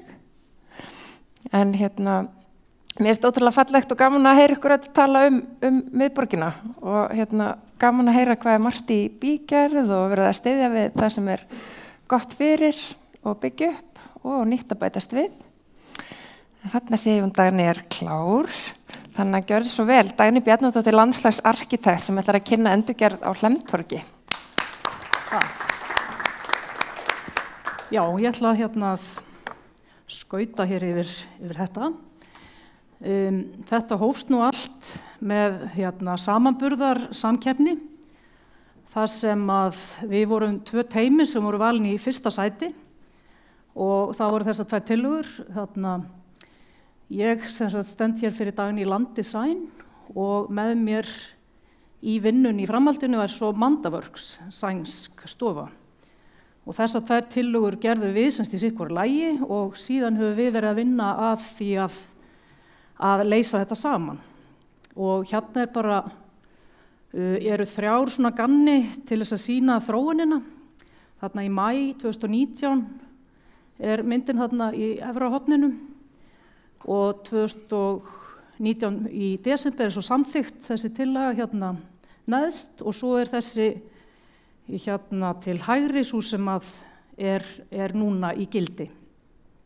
Og við erum náttúrulega bara þessi punktar þarna sem standa þarna, þetta markmiður auðvitað bara að skapa fjölbreytt mannlíf á torginu og skapa skjól og spennandi dvalasvæði, vinna með sögulega skírskotanir og styrkja almenningssamgöngu sem spennandi valkost og styðja við mjúka ferðamáta. Náttúrulega forsendan fyrir þessari keppni auðvitað borgarlínan og breyttar samgöngu áherslur á þessu svæði. Og svo við náttúrulega viljum við tengja saman gamalt og nýtt og vinna með söguna og gróðurvæða og móta dvalarými sem að börn geta líka notið. Ég ætla svona að fara yfir, við gerðum, í fyrstu lotu gerðum við svona stærra svæði og svo núna undanförnu höfum við unnið með torgrými sjálft. Þannig ég ætla að fara svona hratt yfir hvað var áhrifavaldarnir. Það náttúrulega þetta, Þvottalaugarnar, Laugavegurinn, Sagan, gamla bensínstöðin sem svo breyttist í strætóbiðstöð og Mathöllin, Norðurpóllinn, gamalt hús sem átti að koma fyrir á torginu og þetta við alltaf tvinna saman og svo þetta Mathöllin sem bara kannski svona hjartað sem að kallar á að það komi torgarna. Hér eru svona áhrif úr ýmsum áttum. Við vildum vinna með gólfið, hvernig myndum við vilja hafa eitthvað sérhæft gólf á svæðinu og gróður áhrif og fleira. Og síðan eru þarna nokkur element sem við erum að tvinna saman inn á torgi. Það styttan af burðarmerinni með folaldið, klukkan, norðurpóllinn og þessi sögulega skírskotun í þvottalaugarnar og tvinna það svo saman við leik og nútíma útfærslur. Þetta landnýtingin í dag sem meira að minna malbygg og götur og með því að breyta gatnakerfinu þá skapast þarna alveg mjög dýrmætt svæði undir torg. Hér svo tillagan þessi sem var samþykkt 2019 þar sem við skoðum svona stærri heild, alveg Rauðarárstíginn báðum megin og hvernig koma mætti fyrir borgarlínu stöðvunum við Hverfisgötu Laugaveg þar sem það mætist. Og megin hugmyndin sem sagt að við erum að skapa svona ramma inn að torginu með byggingum sem eru hálf opnar. Við höfum svona veigrað okkur við að kalla það byggingar, þetta eiginlega svona gróður skýli sem hægt að opna framanverðu þannig að torgið flæði bæði inn og út úr byggingunum. Og eins erum við með stálramma þar sem eru hreinlega opnir og verður hægt að nota á mjög fjölbreyttan hátt. Laugavegurinn kemur svo streymir þarna inn á torgið, þar sem við höfum kallað það snákinn sem ég útskýri betur hérna á eftir. Þessi miðja sem gengur inn á torginu og sömuleiðis streymir Rauðarárstígur inn að og allt þetta svæði, torgsvæði sjálft, bílfrítt nema þá bara fyrir þjónustuleið. Þetta tillagan, planið eins og það í dag og við erum með mikla áherslu líka á að gróðurvæða og ramma svæðið inn með gróðri, nýtum gróðri líka í ofanvatnslausnir og fleira. Ég fyrir svolítið hratt yfir þetta, ég ætla líka. Hér við vorum svolítið að leika okkur með týndu Rauðarána. Rauðarárstígur var náttúrulega áin, eða ég veit ekki hvort þetta hefur meira verið skurður, blanda báðu kannski, en Hlemmur dregur nafn sitt af hlemmi sem var sett yfir Rauðarána til þess að komast yfir hana þurrfóta. Og við viljum svolítið leika okkur með yfirborðsvatni, nýta það inn í gróðurbeð, við erum með regnbeð og svona endur vekja minninguna vatnið þannig að það fær að streyma líka ákveðnum farvegum á yfirborðinu. Það gaman að hugsa til þess að þessi staður hefur alltaf verið samgönguás og svona hliðið inn í borgina og þarna svona smá svipmyndir af því. Hestalest að fara fram hjá gasstöðinni og bensínstöðin sem breyttist í strætóbiðstöð og núna í rauninni aftur verið að færa borginni þetta mannlíf sem var kannski á þessum stað þar sem fólk mættist og var að leiðin í borgina með vörur og tilbaka með aðra vörur og fyrsti veitingastaður á landinu var þessi Norðurpóll, í Reykjavík svona greiðastaður, svona fyrsti að þess eðlis svo aftur fluttur inn á torgið þannig að það gaman að tengja saman nýtt og gamalt með þessum hætti. Hér svona yfirlitið sem við skoðum þarna í upphafi hvernig þjónustuvegur fer þarna í gegnum Rauðarárstíg Laugaveg og svo á jaðrinum yrðu einhver bílastæði, leigubílar, yfirbyggð hjólaskýli, stæði fyrir fatlaða og þess háttar.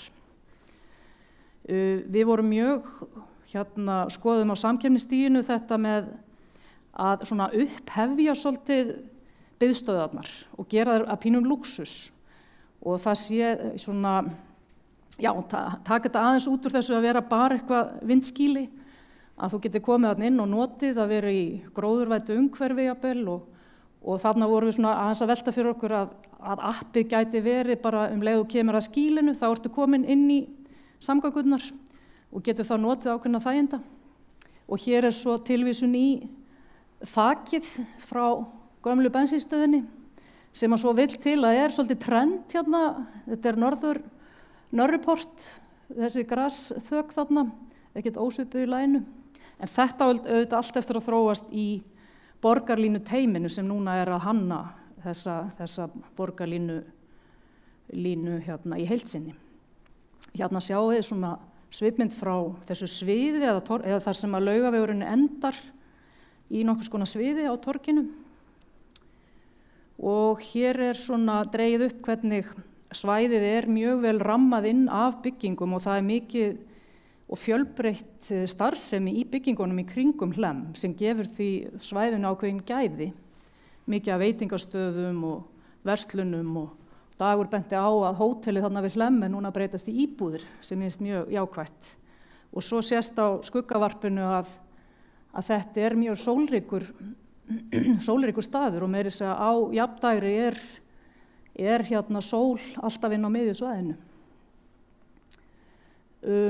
Hér svona okkar vangaveltur eða hvernig við hugsum hérna þessar glerbyggingar, hvernig þær svona fæða lífin á torgið og skapa líka skjól og bakgrunn til þess að sitja og dvelja við, af því að fyrir aftan verður náttúrulega borgarlínan í hérna nokkuð en mjög hljóðlát af því hún verður væntanlega á rafvæddum ögnum.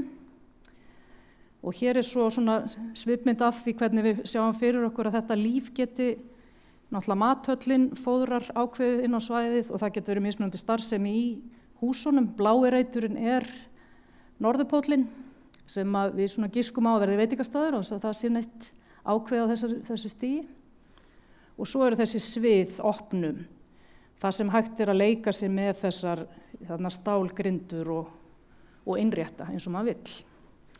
Og hér svo það sem þetta að gera, það náttúrulega bara skjólið, flæði í gegn, ásinn frá Laugavegi að sviðinu og svo endar þetta allt á þessu sólríka bletti þarna inn á torginu.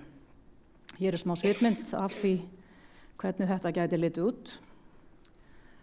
Og þessi áhrif eins og ég var að tala áðan, hvernig eru þessar glerbyggingar og áhrifin frá bensínstöðvunum og því. Sumarmynd frá sviðinu og aftur hér svona smá inspirasjón hvernig hægt væri að leika sér með grindurnar, setja upp sýningar, tónleika, bakgrunni fyrir tónleikar og það eiginlega bara hugmyndaflugi sem getur heft það hvernig hægt að leika sér með þetta. Hér svo sviðið aftur að vetralagi. Við gerum að sjálfsögðu ráð fyrir jólatré sem standi þannig yfir aðvenduna.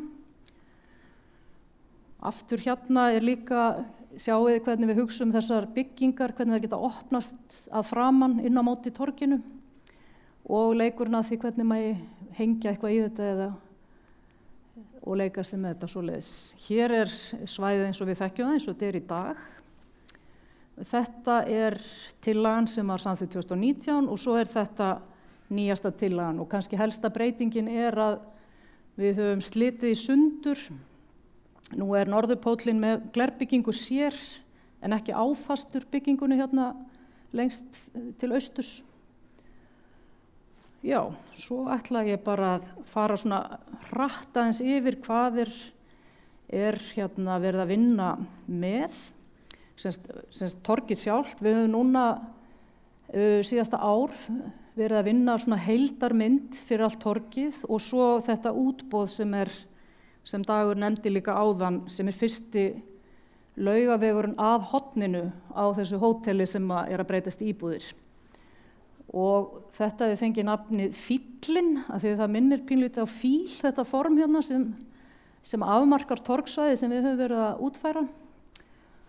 Og hérna sjáu, þetta bara sama prinsip á áðan, nema við erum líka búin að, við erum aðeins búin að styrkja gróður hlutan og torgið mjög vel rammað inn af grænum gróðursvæðum og svo styður gróður við byggingar líka, en að sjálfsögðu miðjunni haldið opinni fyrir mannfjölda. Það eru alls konar þjónustu sem við viljum uppfylla líka. Það bæði þarf að vera akfært og það þarf að vera neyðarakstur og þess aftar og hvernig við kemur með aðföng. Við viljum gera vel við hjólandi, þannig að það mikið við höfum hjólastæði við dvalarstaðina, auk þess sem það verður yfirbyggð hjólageymsla í Rauðarárstíg í framtíðinni. Og við gerum ráð fyrir að sé hægt að hlaða hjól og það sé líka stæði fyrir hlaupahjólin, þannig að þau liggi ekki einhvers staðar eins og hráviði. Við höfum unnið með yfirborðsefni og erum að láta við erum bara í þessum töluðu orðum, erum við að leggja út einu svona pröfu til að sjá hvernig þetta kemur út, en við erum að sérsteypa hellur fyrir svæðið sem fara alveg upp í dálítið stóra fleka, alveg 1,50 sinnum meter stærstu, og þetta svona mósaík þar sem við rauninni erum að leggja smæstu steinana þar sem verður eitthvað álag, þar sem verður akstur eða neyðarkeyrsla yfir, og svo stærri hellur þar sem er ekki gert ráð fyrir slíku. Og inn í Snákni sem ég nefndi áðan erum við að leika okkur með náttúrustein og á svona völdum stöðum, svona notum hann sparlega. Hérna svo aftur aðeins dýpkað þessi hugmyndafræði ofanvatnslausnirnar. Við erum með regnbeð eða gróðurbeð sem að taka við svona megnið af vatninu, og eins erum við gegndræpi á ákveðnum stöðum og erum að vinna mjög markvisst með þetta. Eins erum við að innleiða eða svona pröfa nýja nálgun á útfærslu á götutrjám, þar sem gert ráð fyrir miklu meira rými fyrir ræturnar, þannig að þau muni dafna betur en oft hefur reynst með götutré. Þannig að það ýmislegt sem að innleiða líka núna sem hefur kannski ekki alveg reynt með þessum hætti áður. Og hér svo bara áherslan á gróðurinn, hvernig við sjáum það fyrir okkur. Það ýmist beð, með undirgróðri, og við höfum það fjölbreytt, við erum með sígranna gróður líka og hugsum svolítið fyrir því að það sé breytileiki í gróðurfarinu. Og það sem við erum með stöktré, þar erum við með þessa útfærslu sem alveg 1,50 hlemmur og rótakerfi undir sem er búið að hugsa vel fyrir. Og þarna erum við líka að læra af sænsku stofunni, því að þetta hefur verið kallað Stockholm-metóðin, eins og þetta sem við erum að innleiða hér, en ætlum að útfæra það algjörlega hérna. Og eins með við erum að pröfa hér lífkól, það til dæmis nýtt sem er vel þekkt þar, og það er komin mannskapur í gang með þessu heima sem er að fara að framleiða það, þannig að það er margt mjög spennandi í gangi hérna. Ég ætla ekki að fara djúpt í þetta, en við erum þetta er í vinnslu, við erum að skoða það að setja lýsinguna í strengi yfir svæðið, og í fyrsta áfanganum verður bara bráðabirgðalýsing því að þetta verður svo leyst í heild sinni þegar lengra verður haldið áfram. Já, og svo aftur á þjónustunni, við erum að koma fyrir náttúrulega pakkamóttöku, jafnvel matarsendingum, vatnspóstum, almenningssalernum og fleiri hlutum sem þarf að hugsa fyrir að koma fyrir á þessum stað, og flokkun, sorpflokkun, í litlar tunnur og þess þáttar. Hérna er þetta sem ég var að tala áðan, að það koma þessir ásar 2 niður Laugaveginn og svo frá Rauðarárstíg og enda við þennan það sem við köllum Gufuna, og þar skammt frá svo hesturinn eða merinn með burðarmerinn búin að fá nýtt hlutverk, hún er hluti af bekk eða svona setsvæði, og niður Rauðarárstíg erum við að leika okkur með einhverja færanlega, þetta er á mjög miklu frumstigi, ég tek það fram, en við sjáum fyrir okkur eitthvað svona litla hreyfanlega tréskúlptúra sem eru leikskúlptúrar fyrir börn og mynda svona nokkuð skona stóð niður Rauðarárstíginn í áttina að hestinum. Þetta er snákurinn sem ég nefndi áðan, hann er svona element þar sem það er járnprófíll sem að rauninni gengur upp og niður, hann er ýmist að vernda gróðurbeðinn og svo umbreytist hann í bekki og hlið og er svona samhangandi element alveg að þessum endapunkti þar sem að gufan er. Og hér sjáum við svona hugmyndina hvernig, þetta er svona gömul módelmynd, en hún sýnir vel hvernig Laugavegurinn í rauninni endar svo í þessu sviði fyrir endan á torginu. Og svipmyndir aftur frá þessum Snák, þannig nú aðeins breyttur frá þessum myndum þar sem við erum að gera núna og verður boðið út. Og hér sjáum við svona þennan endapunkt þar sem að hesturinn og gufan og að þetta kemur saman og svo opnast það inn á torgið. Og þannig erum við auðvitað að vísa til þvottakvennana, en þær Laugavegur var rauninni lagður fyrir þær til þess að þær drukknuðu ekki í einhverjum lækjum og skurðum á leiðinni með balan á bakinu. En það var ekki fyrir löngu seinna menn fóru að keyra þvottavanga, það náttúrulega ekki í hug. En vegurinn nýttist svo í það síðar. Já, aftur hérna bekkja útfærsla, ég ætla ekki að dvelja við þetta. Hér eru svo þessi skála hugmyndir, hvernig við sjáum fyrir okkur að hvernig þeir eru útfærðir. Það náttúrulega er svolítið í það að þeir verði byggðir, það verður á næsta stigi þegar verður hægt að klára þarna torgið sjálft. En við vorum svona svolítið að skoða í byrjun hvort þetta ætti að vera timbur eða stál, en fannst svona stál vætti kannski betur heima með mathöllinni. Hér er svo litapalett að við höfum verið í samtali við Minjavernd varðandi Norðurpólinn og þeir svona höfðu ákveðna litapalett í huga fyrir húsið og við reyndum svo að tóna hínar stálbyggingarnar að því. Hérna sjáum við það aftur yfirlitsmyndina og hér er svona dæmi eitt, ef maður tæki eitt svona stálgreinda hús, hvernig er hægt að leika sér með það, er stálið að innanverðu eða utanverðu. Okkur fannst svolítið skemmtilegt ef þetta væri eins og beinagrind að maður sæi stálið að utanverðu og gleri væri innan á og hvort það er matt eða gegnsætt að leika sér með það og svo opna þá alveg hliðarnar út á móti torginu, þannig að torgið heldur áfram bara inn í byggingarnar.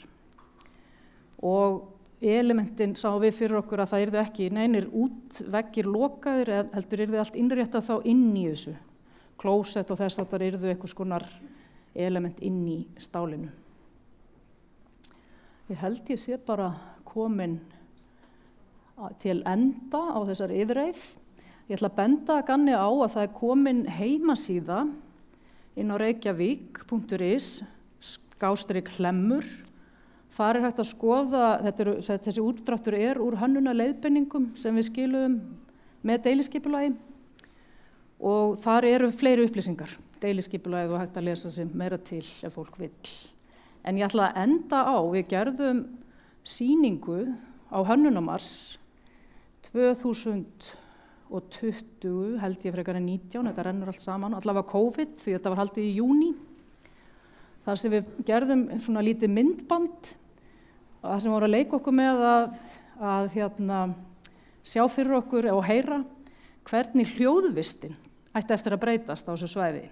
Við vorum enda svolítið óheppina því að það var ekki mjög mikil umferð því að það var COVID og allt lokað, en maður heyrir það samt hvernig breyting er ekki við sem allir fatti hvað breyting þetta verður gagnvart hljóðvist að vera þarna þegar þessa breytingar er allar komnar.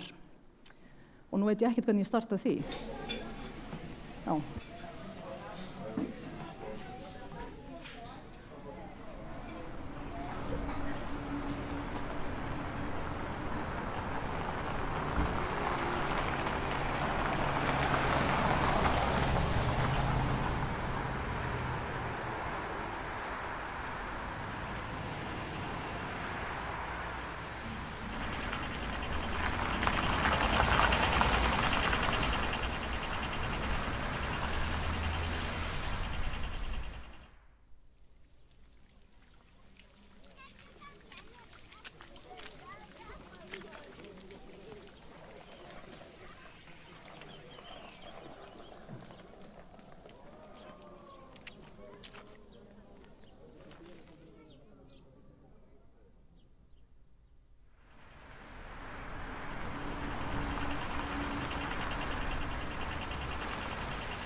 fyrir.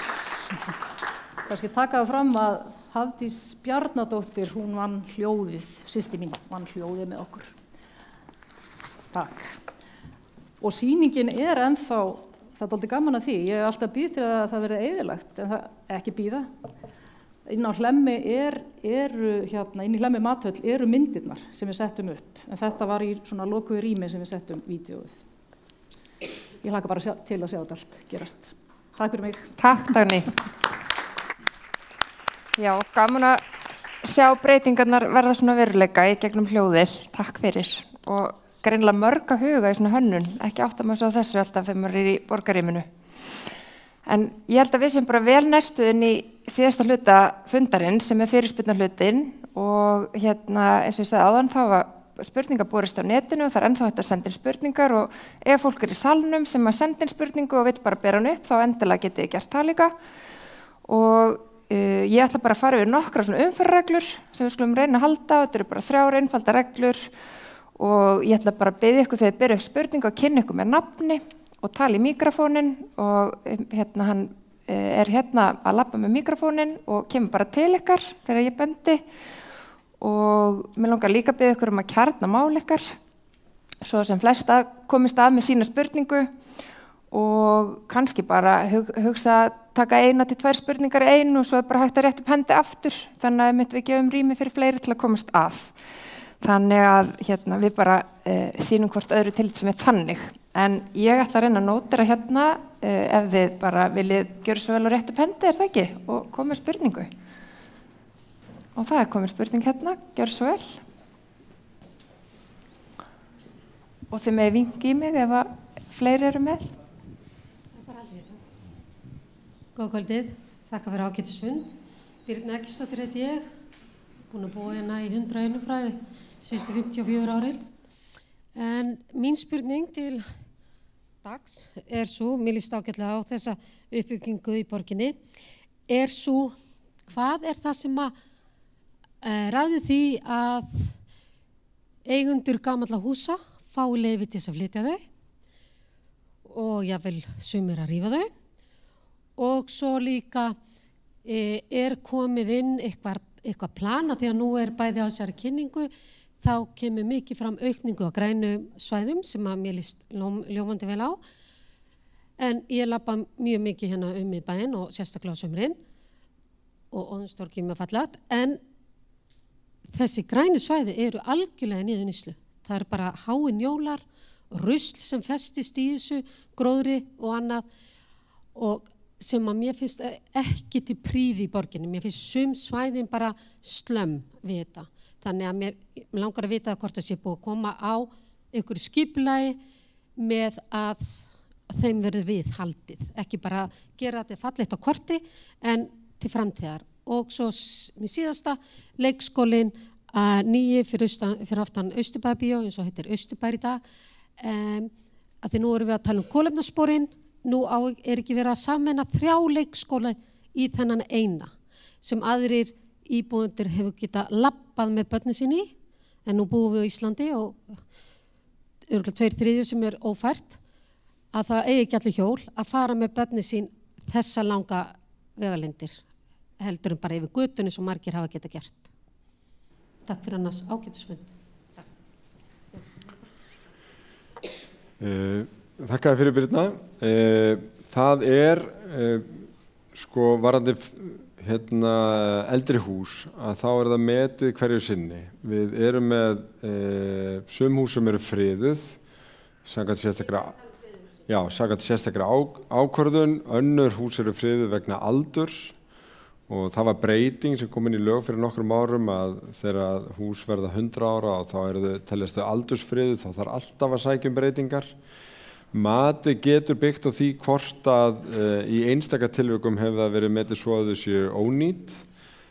Slíkt getur verið mjög umdeilt og þannig að í stuttumáli þá þarf að meta það í raun í hverju tilviki fyrir sig og þegar flutningar að ræða þá höfum við svona verið harðar og harðar á því getum við sagt síðustu ár að helst eigi húsin að vera í sínu sögulega samhengi á sínum stað áður var borginni kannski lausari höndin að leyfa flutning jafnvel á húsum sem að borgin vildi gjarnan að stæðu áfram.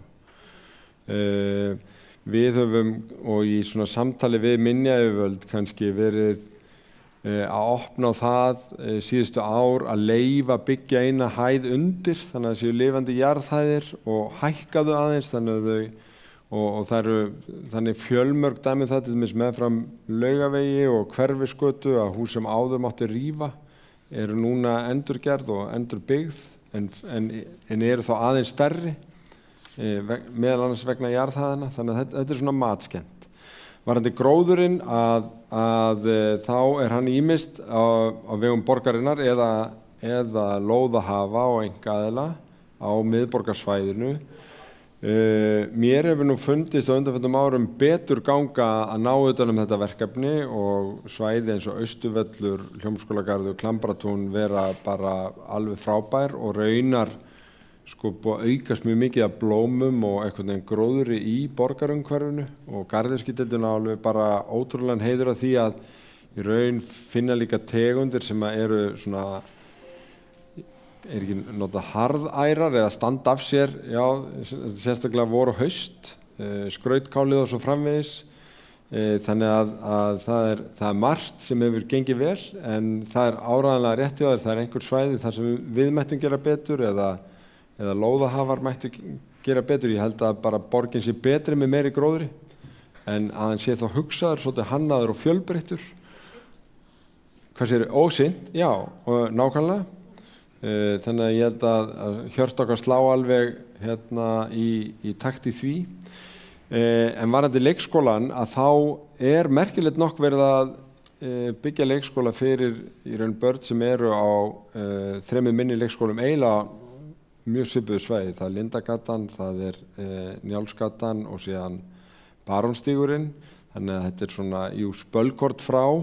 Við höfum ekki tekið ákvörðun hvenar leikskólum yrði lokað. Við erum að brúa bilið milli fæðingarorlofs og leikskóla þannig að við höfum ekki tekið neina endanlega ákvörðun tímasetningar í því en þessi leikskóla á nú að vera í svona grennd við börnin sem að hann sækja. Já, takk fyrir þetta Dagur. Það komið spurning hérna, gjörðu svo vel. Bjarni ætlar að koma með mikrofónin og endilega bara gefið mér merki að þið viljið koma með spurningu.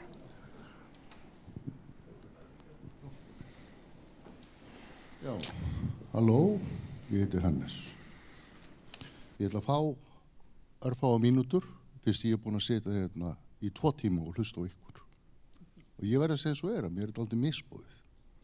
Ég hef þetta verið íbúafundur þar sem við gætum komið og lagt á borð þar sem okkur liggur á hjarta en ekki hlusta á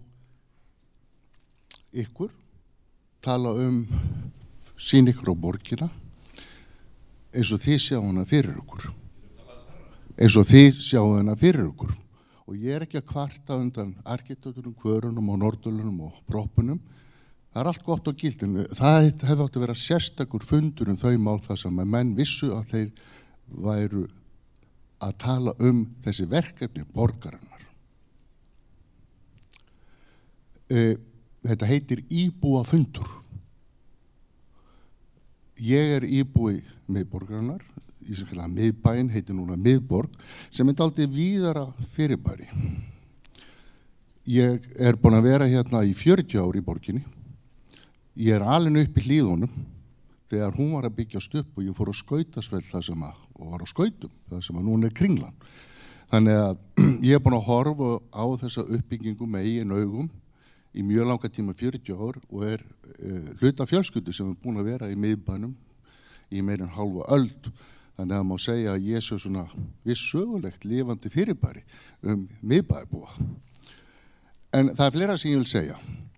Það sem við sjáum hérna er ákveðin glansmynd af bænum, svona áráðslist. Við sjáum dæmigerðar myndir af börnum og leik og blöðrur og leikvelli, sólskinni heiði, það er eilíf partí og gaman. Kallar þetta svona blöðrukúltúr. En það önnur hlið á þessara áróðslist, það sem þetta sem allt í lagi. Ég meina, það eru góður hlutur, ég ætla að segja það, ég elska Sundhöllina og útilegina, notana og mér finnst það svo frábært. Ég bara skýti hérna að ég vildi óska þess að væri æfinga aðstæða þarna við laugina. En áfram með smjöri. Það nefnilega eins og allir vita sem búa í miðbænum og það stór hópur sem ætlar að fara að tala nákvæmlega það sem ég að minnast á. Og það mun dekkri hlið á Reykjavík. Það veggjakrót og slömm og niðurrýtt port og svo það nætulífið. Það sem að villt götupartí eru stunduð og menn snemma á morgnana ganga öskrandi bæinn og ógnandi. Þetta ofbeldi, kvenfólk sérstaklega smeygt við að ganga göturnar. Þetta gríðalegur hávaði á börunum, á klúbunum og maður spyr sjálfan sig hvernig má standa því að þeim veitt leyfi að koma sér fyrir í gjörsamlega óeinangarðum timburhúsum sem myndi segja hálfgjörnum skúrræksnum með tónlist sem svo hávær að það hefur tekist að mælast þetta á kaffibarnum eftir mikið jam og föður. Þá fekk íbúin okkur sem vill ekki koma fram því að sumir eru smeykir að heilbrigðiseftirlitið til þess að mæla hljóðstyrkinn frá kaffibarnum og viti menn að reyndist víst vera 135 desibel. Bara svo menn áttu sig á því það á pari við tónleika Rammstein í Kórnum 2017. Hávaðamestu tónleika sem landsmenn hafa nokkuð tímann upplifað. Þannig að ég vil spyrja þeirra spurningar sem ég sendi inn, sennilega fyrstur manna, en virðist ekki hafa borist ykkur. Þannig ég bað aðstoðarmanninum að ljósa þetta og koma á framfæri. En í stuttumáli eru það þessar. Hvers vegna hefur börum, næturklúbbum verið leyft að leggjum til sig miðbæinn, oft í aðeins nokkra metra fjalla frá hver öðrum, í stað þess að vísa þeim í hverfi utan almenna íbúðabaugar. Svona gæta partysón. Þetta í öllum sómasamlegum borðum, sérstaklega staðir, hljóðinenga klúbbar, gríðarlega kröfur gerðar hljóðvist og vel að merkja, ég elska miðbæinn, ég vil iðandi mannlíf, ég vil blöðrætta stundum líka, öllum að ofgera. En ég vil líka fá nætursfrið og þetta risavaxið hagsmunamál fyrir íbúana og alla gisti og hótelhúsa eigundir í bænum. Og einhverja hluta vegna virðist þetta vera bara örfáa menn sem eiga stóra hluta þessu stöðum. Það rannsóknarefni í sjálfu sér. Ég vil fá að vita, ég að ljúka málunni, hvers vegna augljóslega engar kröfur hljóðungun gerðar til þessara staða og hvers vegna þessu stöðum leyft hafa opið 20:30 á morgnana og með öllum þeim fylgifiskum sem að þar koma eftir. Á lokum vil ég segja þetta. Hljóðmengun gríðarlega alvarlegt heilbrigðisvandamál að mati alþjóðlegu heilbrigðisstofnunar WHO. Telur það vera eitt mesta lýðheilsumál nútímans. Svefnraskanir og svefntruflanir eru líka mjög alvarlegt vandamál í íslenska heilbrigðiskerfinu sem að nú að sligast undir mörgu öðrum. Einu sinni var bannað að reykja. Einu sinni mátti reykja fyrir gjöðu nánast allstaðar, opnumur stöðum og ég svo gamall að ég mátti meira segja reykja í flugvél. Menn mun eftir því, nú það stranglega bannað og ég held að þessi bara tímaspursmál þangað telum að hljóðmengun verði skilgreind með sama hætti og óbeina reykingar. Takk. Já, takk fyrir Hannes. Það rétt hjá þér að skemmtanalíf hefur lengi verið samþjappað í miðborginni og á sér býsna langa sögu og ég held að kvartanir það tengist meðal annars því að það eitt megineinkenni á miðborg Reykjavíkur miðað við aðra borgir að það meiri íbúabyggð inn í miðborginni hjá okkur heldur en annars staðar. Hún nær stöðunum og skemmtanalífinu heldur en víðast hvar annars staðar. Þannig viljum við raunar hafa það. Við höfum viljað halda miðborginni sem íbúahverfi leið og þetta líka vinsæll staður til þess að koma sem ferðamaður og staður til að skemmta sér. Við gerðum það þó í breytingunni á aðalskipulaginu 2014 að við skilgrendum stærra svæði þar sem að nálægt miðborginni, þar sem að mætti ekki vera með staði opna lengur en til 1, þannig að þar var ákveðin breyting, en ég áttum á því að nálægt mesta skemmtanasvæðinu að þar getur sambýli verið erfitt og það hafa verið þar árekstrar. Heilbrigðiseftirlitið hefur eftirlit með stöðunum, það er hægt að biðja mælingar eins og þú varst að nefna, en sko í gegnum tíðina þá hafi þetta verið eiginlega tvenns konar vandamál eða skilgreint sem tvenns konar vandamál. Annars vegar vandamál á meðan fólk inn á stöðunum og þú varst að nefna timburhús með hávaðasamri tónlist og hins vegar vandamál sem eru eftir að þeir skemmtanaglöður eru komin út á göturnar. Og fyrir 20 árum var það stærsta vandamálið. Það lokuðu allir staðirnir klukkan 3 og fólk þyrptist út á göturnar, var ekki skemmtana satt, þannig að það fór inn í alls konar íbúðarhúsinu og hélt svokölluð eftirpartí. Þá var stigið það róttæka skref þegar Ingibjörg Sólrún Gísladóttir var borgarstjóri að gefa opnunartíminn alveg frjálsan. Sumir staðirnir voru að loka 7, 8, 9 á morgnana, jafnvel svo seint að í raun morgunlífið og ömmur og afar með börn að gefa öndunum blönduðu saman við þá sem að voru að koma út af stöðunum. Þannig að þetta gekk of langt, en þetta náði enga síður því markmiði að hávaðinn út á götum á mjög stóru svæði og eftirpartíin náðist niður að mjög miklu leyti. Og mín kynslóð man þetta vel að því að ég að þeirri kynslóð sem var út á götu eftir klukkan 3 og leitaði þar á eftirpartíum. Núna höfum við í raun dregið aðeins í land, þannig að þeir staðir sem eru með lengst opið eru með opið til 4:30 og þeir eru svona eitthvað að trappa sig. Það varð ákveðin breyting í COVID, þá var auðvitað bara bannað að vera opið svona lengi og fólk fara að mæta aðeins fyrr og það verður áhugavert að sjá hvort að það breyti skemmtanamenningunni varanlega eða hvort að það var bara eitthvað tímabundið fenómen.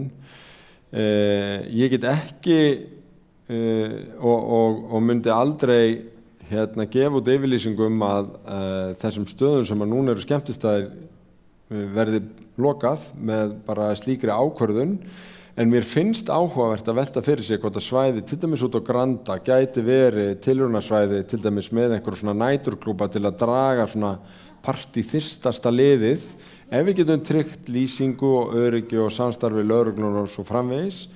Þannig að mér finnst það áhugavert. Ég nefndi næturklúbun sem á að vera í kjallaranum á Edition hótelinu.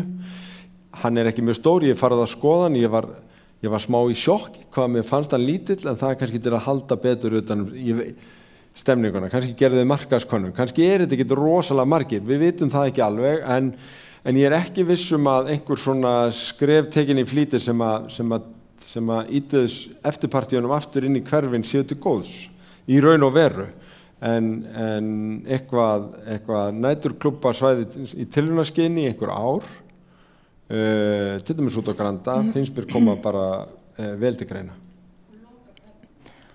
Nei, ég er ekki tilbúin að gefa yfirlýsingum að loka skemmtistöðum klukkan 12.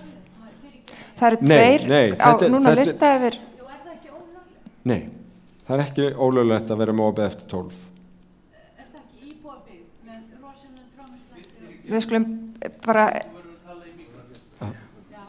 Það eru tveir líka búin að biðja orðið og með spurningar. Herðu, gjörðu svo vel, það er spurning hér og svo þarna og við erum að fara aðeins yfir tíman, við líka töðumst aðeins í upphafi, þannig að við gefum okkur smá tíma viðbót. Við verðum að fá tíma til þess að spyrja spurninga, það er nú lágmarkið. Takk fyrir þetta fundabóð. Ég heiti Sverrir Guðjónsson og er fæddur og uppalinn í miðborg Reykjavíkur og hef búið í Grjótaþorpi núna í 26 ár. Og ég get sagt það að mér þykir vænt hinn eðlilega borgarnið, en það sem er að gerast í borginni að það algjörlega skelfilegt og það sem að kom fram hérna áðan, það hægt að taka undir það, en þitt svar, það nær bara ekki yfir það sem að gerast. Að það sem staðirnir leyfa sér að þeir hengja hátalara utan á húsin og keyra síðan tónlistina í botn. Þannig að þetta verður eins og bara allsherjar úti tónleikar alla nætur og það ekkert gert í málinu, hvorki hjá borginni eða hjá heilbrigðiseftirlitinu. Ég sótti þetta stíft eins og ég gat á tímabili og heilbrigðiseftirlitið fór af stað og sendi út bréf á nokkra staði hérna í Kvosinni í kringum Ingólfstorg og fór fram á það að hátalarnir yrðu teknir niður vegna þess að það bara verksmiðju keisla á þessum hátalarum fram á rauða nætur og síðan fylgdi ég því eftir vegna þess að það kom engar upplýsingar hvað hefði gerst og það sem gerðist var það að veitingamenn og rekstrar aðilar að þeir höfnuðu því að taka niður þessa hátalara vegna þess að fara yfir ákveðin hávaðamörk ekki leyfilegt samkvæmt reglum hávaða og það veist þú örugglega betur heldur en flestir aðrir. En því miður ekkert gert og þeir höfnuðu að taka niður hátalarana og síðan var þetta bara látið kyrrt liggja. Við sem búum í miðborginni, við þurfum að lifa við það að það sé einhver sem skrúar upp þessa hátalara þannig að við fáum ekki nætursvefn. Nú það spurningin sem ég langar að leggja fyrir þig. Ert þú tilbúinn að hugsa þetta upp á nýtt og einhver vilji til þess að sækja það ákveðið að þessi ófögnuður, að það verði eitthvað gerst í þessu máli þannig að hátalararnir verði teknir niður og að þið geti beitt sektum. Það hægt að beita alltaf 500.000 króna dagsektum ef þessir aðilar fari ekki eftir því sem þeir eiga að gera. Og mér langar að fá svar við þessu vegna þess að þetta það sem skapar hávaðan, ófögnuðinn, hamaganginn hérna í miðborginni og þennan hreinlega bara það svo mikið sóðaskapur allstaðar. Takk fyrir. Takk fyrir svarið. Ég kannast við ýmsar ábendingar og kvartanir meðal annars í tengslum við borgarhátíðir og tónlistarhátíðir eins og Airwaves og annað slíkt og ég hef talið að það gefi borginni gildi að hafa slíkar hátíðir. Ég eins og þyrfti greinlega að setja mig inn í þetta málvarandi hátalarar sem eru utandyra. Ég þekki það ekki nógu vel og algjörlega tilbúin að skoða það því að mér finnst það alveg málefnilegt og óþarfi hjá skemmtistöðum að vera með tónlist út á götu, sérstaklega eftir eitthvað tiltekinn tíma. Þannig að mér finnst alveg sjálfsagt að skoða það. Varðandi sektir og þá eru ákveðnar heimildir í lögum og við verum að virða. Mér finnst það, ég vona að fyrirgefa mig spéð, mér líkar aldrei við nafni dagsektir. Ég finnst það eitthvað neginn, veist það, já. Ok, lélegur brandari kannski, en já, ég veit það sko, hávaðasektir getum við kallað þetta bara eitthvað annað. Ég held að vera að tala í mikrofónið þannig að þeir sem heima sitja heyri þér. Ég stutt orður að samkvæmt hávaðareglum að þá á að vera næturró frá 11 á kvöldin til 7 á morgnana og þessir hátalarar þeir eru svo langt yfir hávaðamörkum og þar að auki keyra þeir upp bassan sem einhvers konar infrabassi sem hreinlega bara hristir allt umhverfi og þessi timburhús sem eru hérna í miðborginni þau þola þetta ekki, hvað þá við sem getum ekki sofið. Takk fyrir Sverrir. Hérna. Getur þau svarað þessu? Hvað á að gera? Ekki neitt? Jú, ég var að segja það, mér finnst fyllst ástæða til að skoða hátalara sem hengdur utan á skemmtistæði, já. Okay. Það fyllst ástæða til þess. Gjörðu svo vel. Góð kvöld. Holberg heiti ég. Ég búinn að búa hérna í 40 ár, þar á meðal hérna á Tjarnargötu 10. Já, og ég búinn að búa hérna í 40 ár, þar á meðal hérna á Tjarnargötu 10 og hérna upp við Mýmessu núna. Og elska alveg að vera hérna og þakkaði kærlega fyrir hérna kynningun, hún var mjög góð hjá þér. Þetta afrek að koma hérna 270 glærum á 50 mínútur.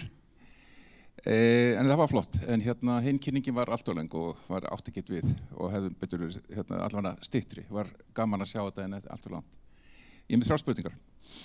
Það er fyrst hérna með þar sem fundarstjóri. Það eru svona einhver hverfi hérna. Ég ætla áhuga fyrir að taka þátt í því sem í gangi og hérna mér finnst að vera svona pildið gerfi með þessi félög hérna og ráð sem hérna.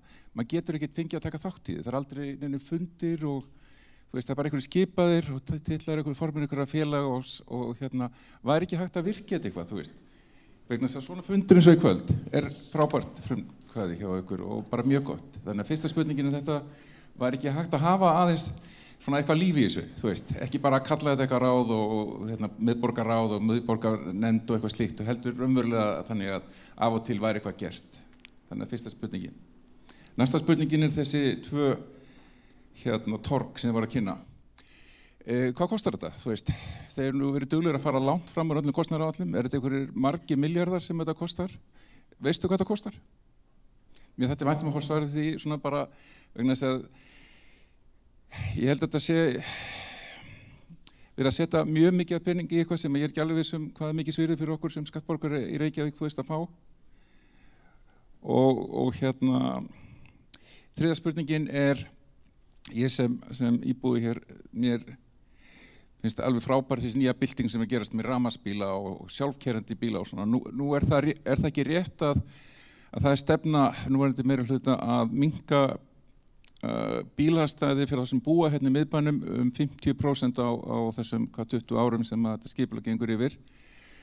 Það er nógu vant eins og það og verður alveg skelfilegt að búa hérna ef maður getur ekki komið bíl fyrir og setja hann í sambandi rafmagn eins og maður þarf. Það er eiginlega mannréttindi að fá að hafa bílastæði og geta tengt bílinn sem við bílastæði. Það er einhver trúarbrögð sem það að fólk verður allir að labba eða hjóla og megi ekki fara í bíl.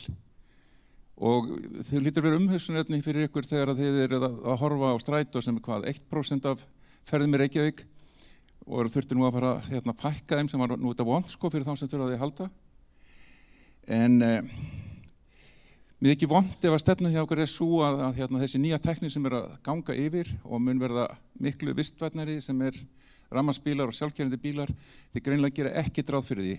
Er það rétt að þið ætlaði að gera ómögulegt að nota þessi nýju tækni í Reykjavík? Takk fyrir. Takk fyrir ágæta spurningar. Í fyrsta lagi að þá erum við annars vegar með íbúaráð sem sett upp á vegum borgarinnar og þar er kosið inn í það fulltrúar úr borgarstjórn, meðal annars Margrét sem formaður í íbúaráðinu. Í íbúaráðinu eiga síðan fast sæti fulltrúar úr íbúasamtökum viðkomandi hverfa. Í þessu íbúaráði til dæmis bæði íbúasamtökanna í miðborg og íbúasamtökanna í Hlíðum, þannig að þú ert væntanlega að vísa til þess að íbúasamtökin í miðborg séu virkari og auglýsi fundið þannig að þú getur tekið þátt í þeim. Nei, og því að það formaður íbúasamtaka miðborgar sem sagt á fast sæti og líka fulltrúi núna foreldrafélagana og síðan eitt slembivalinn sem nýjung og var svona tilraun, slembivalinn íbúi og ég alltaf sérstaklega forvitin í þessum hverfaheimsóknum að tala við viðkomandi, byrju hvernig líður þér, hvað þetta ekki skrítið að vera bara dregin upp úr hatti og þetta ótrúlega fjölbreytt fólk sem hefur greinilega, þeir allavega sem að sögðu já, mjög gaman að þessu og þannig að það bara mjög jákvætt. Varðandi kostnaðaráætlunina, þetta var fyrsta spurningin, varðandi... Já. íbúar. Til og með eldri borgarar sem stór hluti af því sem búa hérna. Það væri mjög gott að þeir fengið einhvern aðgang að þessu og við höfum eitthvað tækifæri til að tala við þá sem myndi þetta. Já, og það er ýmsi vettvangar til þess og sjálfsagt. Varðandi kostnaðaráætlanir að þá fylgja nákvæmar kostnaðaráætlanir í kjölfar hönnunar. Þannig að síðar á þessu ári ættum við að vera að koma með endanlega kostnaðaráætlun varðandi Hlemmtorg. Spurningin sem góð, af hverju erum við að endurgera Hlemmtorg? Í fyrsta lagi vegna þess að það þarfnast andlitslyftingar, í öðru lagi vegna þess að við erum að fara í heilmikla fjárfestingu í tengslum við borgarlínu á öllu höfuðborgarsvæðinu, þannig að sú breyting yrði hvort þið og það er einstakt tækifæri þessuna að taka í raun allt borgarrýmið í gegn og það sem við höfum lært á því að gera það og það sem aðra borgir hafa lært á að gera það, að þú getur gert það illa og þú getur gert það vel. Kostnaðarmunurinn er ekkert mjög mikill en umhverfið verður svo miklu ríkara, áhugaverðara og fjölsóttara ef þetta er vel gert. Og þess vegna er ég ótrúlega stoltur af því að við höfum farið í samkeppnir með þessi verkefni, fengið okkar besta fólk innanlands og erlendis til þess að spreyta sig á verkefnunum og í mínum huga munu þau sannarlega sanna sig. Allavega líst mér mjög vel á útfærslurnar bæði á Hlemmi og á Lækjartorgi því að ég held að bæði eigi það sameiginlegt að þau geta verið svo miklu betri almenningsrými og skemmtilegri og okkur til sóma. Þetta er bara eins og með hús. Það er ótrúlega lítill kostnaðarmunur á ljótu húsi og fallegu.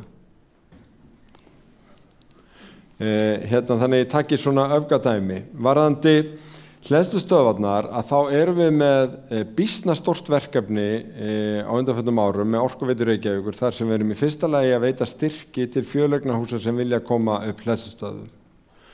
Það hefur gengið vel og er nokkuð vinsælt og er svona að þróast. Síðan er reyndar komið í byggingarreglugerð að ný hús eru með hleðslustöðvar.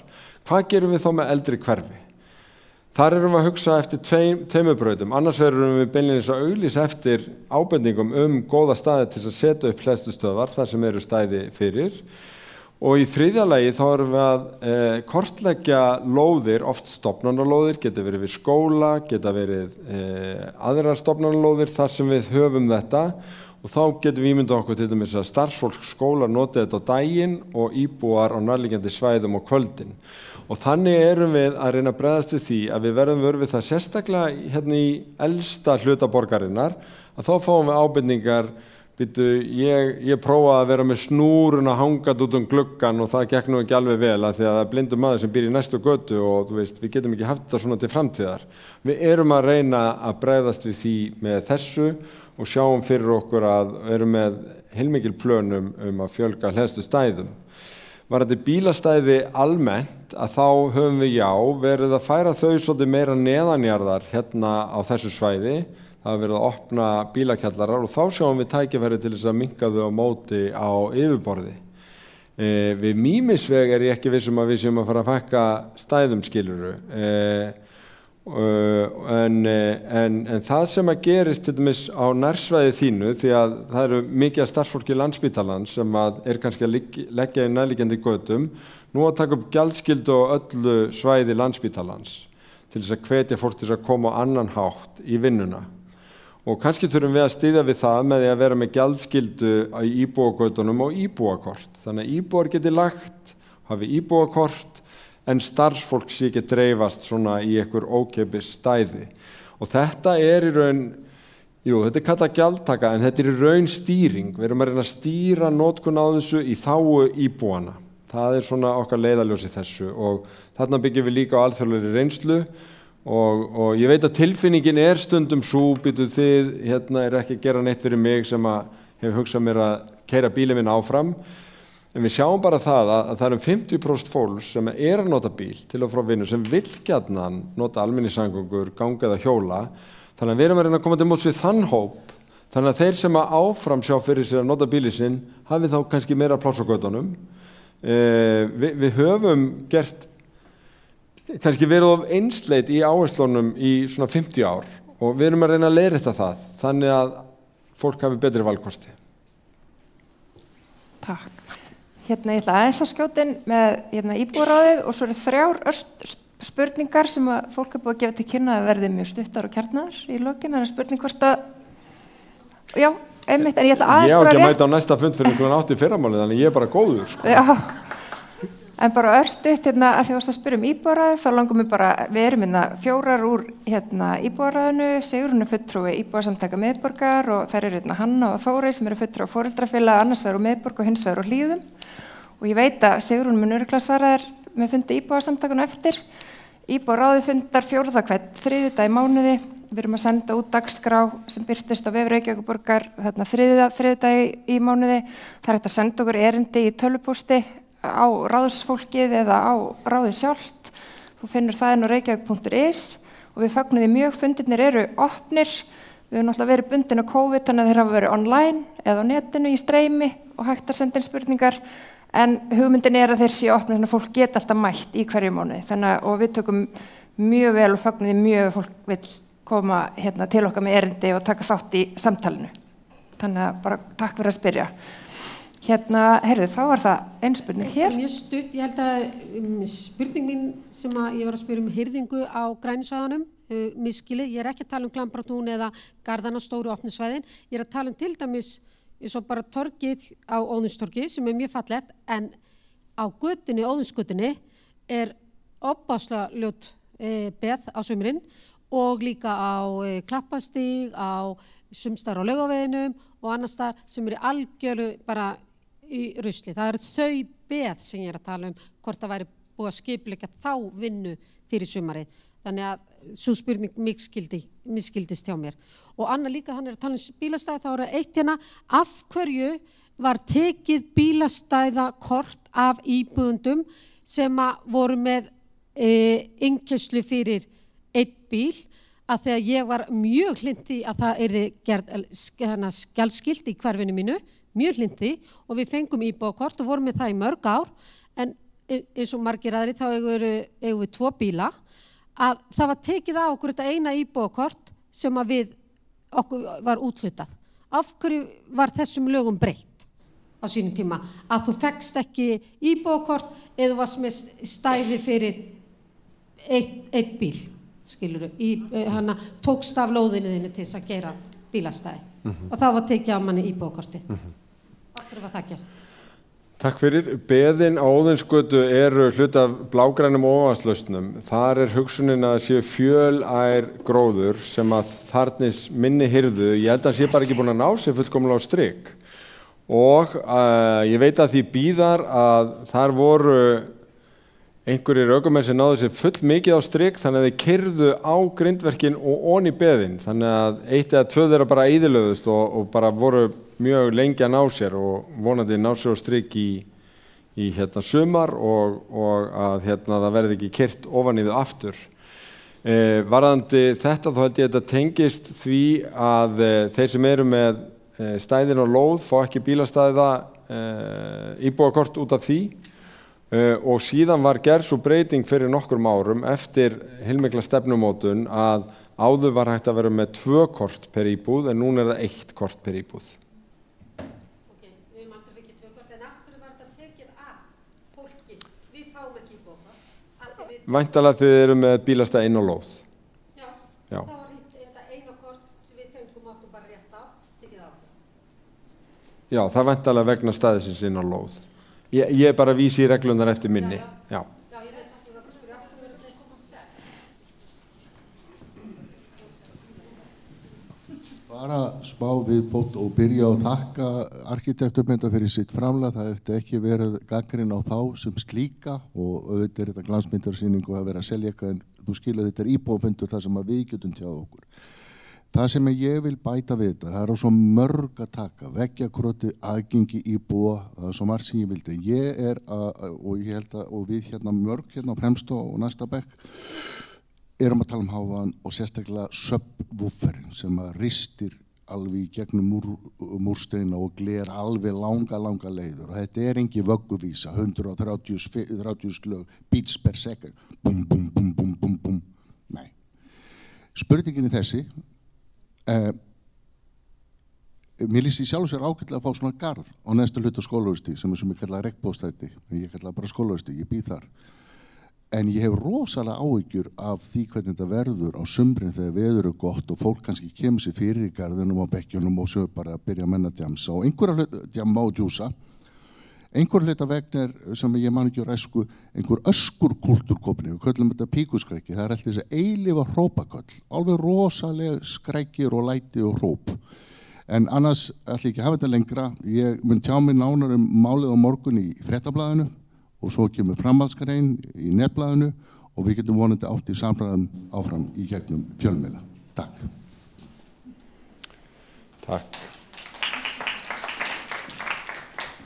Já, ég hef engu við að bæta píkuskræki eða af hverju fólk fara að öskra. Það einhvers konar, já, mín vasakenning væri það að þegar hluta COVID var að svona öskrið í okkur hafa verið byrt inn í 2 ár og það sé aðeins að brjótast fram. Vonandi að fólk bara klári þann skamt mjög fljótt. Já, það eiginlega meira ef einhver að syngja ABBA-lög fyrir utan hjá mér sem að þeirra aðeins í taugarnar á mér. Það þetta persónubundið.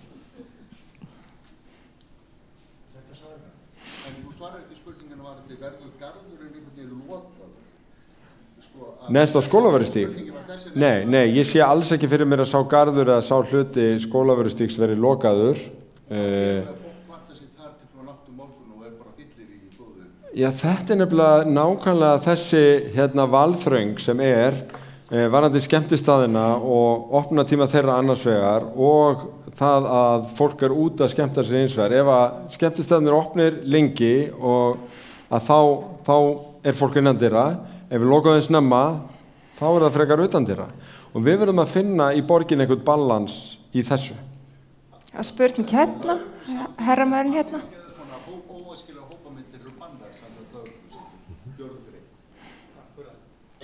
Já, halló, ég heiti Pétur. Ég hef búið í miðborginni núna í 2 ár. Þetta mitt fyrsta heimili svona fyrir utan foreldrahúsin og bara mjög ánægður hér. Ég mjög ánægður bara með í hvað átt miðborgin að fara og hér geti verið bíllaus sem er mjög gott, bíó Hverfisgötunni þar sem allir þeir strætóar sem ég þarf koma og geta annars á þjónustu gangandi eða hjólandi. Ein smávægileg athugasemd að það mætti huga betur að það sem framkvæmdur í gangi huga betur að hjólandi og gangandi. Þetta fer oft yfir alla göngustíga og hjólastíga.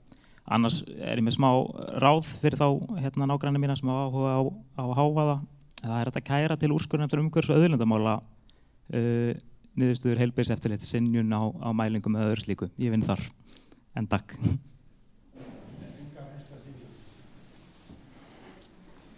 Ég líti á þetta sem ábendingu, 2. Annars frágang verktaka og hins vegar ábendingu að það sé hægt að kæra ákvarðanir heilbrigðiseftirlitsins til úrskurðarnefndarinnar. Já, góð kvöldið, takk fyrir frábær kynningar og milljarða eyðslu heyrist mér varðandi miðbæinn. Ég búinn að búa yfir 40 ár. En gangstéttin utan húsið mitt á Halleiðastíg, hún allt svakaleg og sjálfur borgarstjóri hefur reynslu af því. Því hann flaug þar á hausinu fyrir 4 árum af því að hellurnar skarast sitt á hvað. Og ég spurði hann þann daginn þegar var kosningadagur hvort þú ættum ekki að vona nýri stétt. Fekk svo ekki svar við þá, en það var gaman að fá svarið því núna, fljótlega. Svo varðandi hávaða nætur í miðbænum.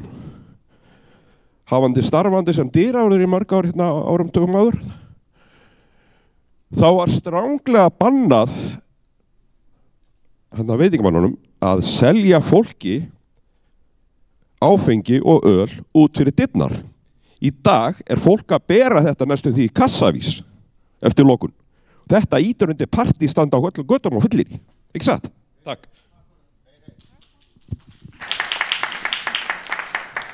Akkurat.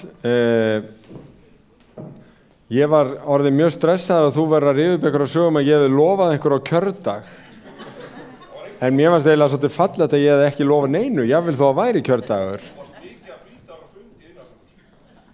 Nú, á kjördag. Já. En því til að svara varandi viðhald að við erum að sinna það mjög víða. Það helst oft í hendur að við erum þá að taka lagnirnar undir. Þannig að þetta oft samhliða veitum. En það að gera að nota ábendingar við borgarina til þess að koma svona ábendingum á framfæri. Það þýðir greinilega ekki að tala við mig á kjördag, þá bara ég með hugan annar staðar en ég vil ítreka gott að ég lofa ekki neinu, en fyrst ég hef ekki staðið við það. En varðandi þetta þá held ég að sé ennþá þannig að almennt ekki selt út á götu, en eftir vissan tíma að þá enga síður þannig að fólk fær plastílát frekar en glerílát, því að jafnvel þrátt fyrir banni þá var fólk að smygla með sér glösum út og það leiddi til mikillega glerbrota og alls konar slysahættu. Þannig að, en maður getur alveg velt því fyrir sér hvort að það hafi ýtt undir það að áfengi sé hálfpartinn selt út á götu. Það eru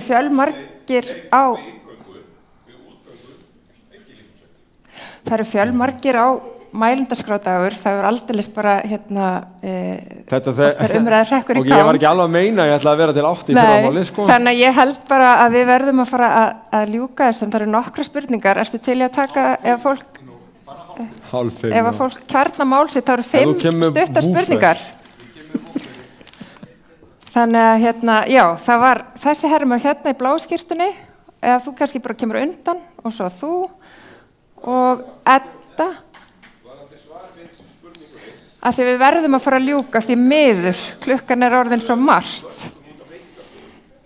En það spurning hvort að... Gæti trúa því, ég get ekki svarið fyrir það.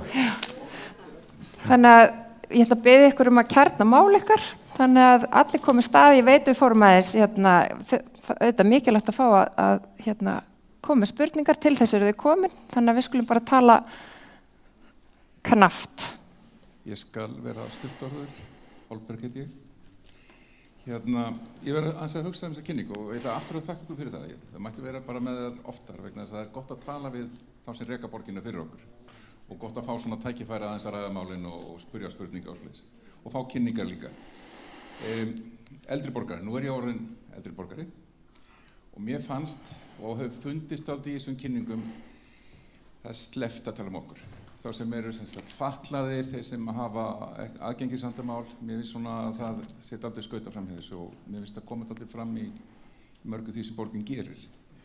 Þannig ég myndi svona hvetja til þess að gefa það kosningalofvörð að verður þú áfram borgarstjóri að þú sinnir í betur að þessum 25% borgarna sem eru komnir yfir 67 aldur og þeirra sem eiga erfitt með bara eins og það að komast í búð, komast í bíl, komast í bílastæði.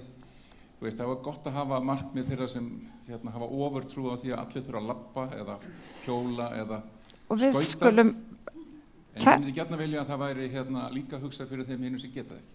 Heldur betur mikilvægt. Herramaður í blári skyrtu og svo Edda og viltu taka á bræðis kannski við í lokin? Já, bara örstutt sko. Það ekki margir áratugi síðan, það voru bara mokaðar götur, ekki stígar. Það að moka stíga, það að setja upp hönnunarstaðla þannig að það sé alltaf hugsað fyrir aðgengi þegar verið að gera einhverja breytingar í borginni. Það eru þetta að hugsa þennan hóp. Við samþykktum sérstaka stefnu aldursvenna borgir sem miðar einmitt að því að gera hana aðgengilega fyrir alla og þó að það hafi ekki verið efni þessa fundar að því við vorum með þessa áherslu á miðborgina að þá væri raun hægt að fara í gegnum hönnun á öllum þessum opinberu rýmum út frá sjónarmiðum aðgengis. Við vorum bara á síðasta ári að í samvinnu við einkaaðila frumkvæði Haraldar Þorleifssonar að rampa upp 100 staði í miðborginni og erum að halda því áfram. Við erum að bæta við bekkjum, við minnir að ég hafi farið við það séu 326 bekkir í miðborginni. Það meðal annars fyrir þá sem eru aðeins fótafúnir en vilja fara og það sem kannski kristallast að það sem gott fyrir þá sem erfitt með að fara yfir höfuð gott fyrir alla og það hefur verið mitt metnaðarmál að leggja áherslu á borg fyrir alla þannig að það þarf ekki að vera sérstakt kosningamál en það bara undirliggjandi í öllu sem við gerum, það eru aðgengismálin og sérstaklega fyrir þá sem erfiðast með að fara á öllum árstíðum. Takk. Gjör svo vel. Kvöldið, Óttar heit ég. Eins og þú veist nú, þá bjó ég annars staðar. Maður hálf feiminn að standa þetta upp að því ég ekki búinn að búa í 40 ár eða 30 ár eða 20 ár, bara búinn að búa í nokkur ár. Ég með 21 spurningu, grín. En fyrst frábært glærukynningin, mér finnst mjög skemmtileg og mörg mjög áhugaverð verkefni í gangi og miklu fleiri heldur ég held. En ég með eina spurningu, eða tvær. Fyrst allt þetta veggjakrot og þetta drasl og þessi skítur í borginni. Þú talaður ábendingavefinn, ekki hægt að vera með ábendingar-app, þannig að þegar maður að ganga borgina, getur bara tekið mynd og senda hana og þá bara fer hún beint inn í hennan ábendingavef. Einfalt og þægilegt. Ég gekk í hálftíma eða 3 korter í gær og taldi 101 veggjakrot. Bara svona ganni. Tók mynd á nokkurum og var að spá að senda í ábendingavefinn. Svo náttúrulega bara því að þá þarf að setjast í tölvuna og gera þetta þar og eitthvað, þá náttúrulega nefndi maður það ekki. Appi væri rosalega einfalt. Hinn spurningin svo, ef ég myndi óska eftir því að fá að opna stað í kjallaranum hjá þér, þar sem að verslunin var ekki verslun í kjallaranum? Hjá þér? Já. Ef ég fengi að opna þar skemmtistað, allt í góðu, og fengi leyfi sem ég held að heiti leyfi 2. Það sem lágstemd music, einhver dýraverðir. Ok? Ég myndi svo ákveða það að vera með DJ, öll kvöld, alla daga vikunar, blast upp tónlistinni, ekki með dýravörð, 20 manns fyrir framan hjá þér, við erum ennþá að tala íbúðarhús, eru þeir sáttur? Það mín spurning. Þetta til dæmis einfalt. Ég bý í svona húsi, það sem komið svona skemmtistaður, sem ágætur skemmtistaður, en hann eins og með DJ öll kvöld, langt fram á nótt, og músíkin á fullu. Hann samt leyfður, en þarna var samt rakarastofu undan og átti bara að vera þannig rekstur. Þannig að eitthvað þarf að skoða þetta samstarf milli skemmtistaða og íbúa, en varðandi útiháttarana, ég alveg búinn, þá getur þú kippt í bara í liðin á morgun. Þetta ákvæðlega einfalt, bara röltu miðbæinn og stoppa þetta. Já, nei, kannski ekki klippa, en eiga þetta góða samtal vegna þess að þetta er til dæmis einfalt. En takk fyrir fundin og takk fyrir frábært glæðrinsjó.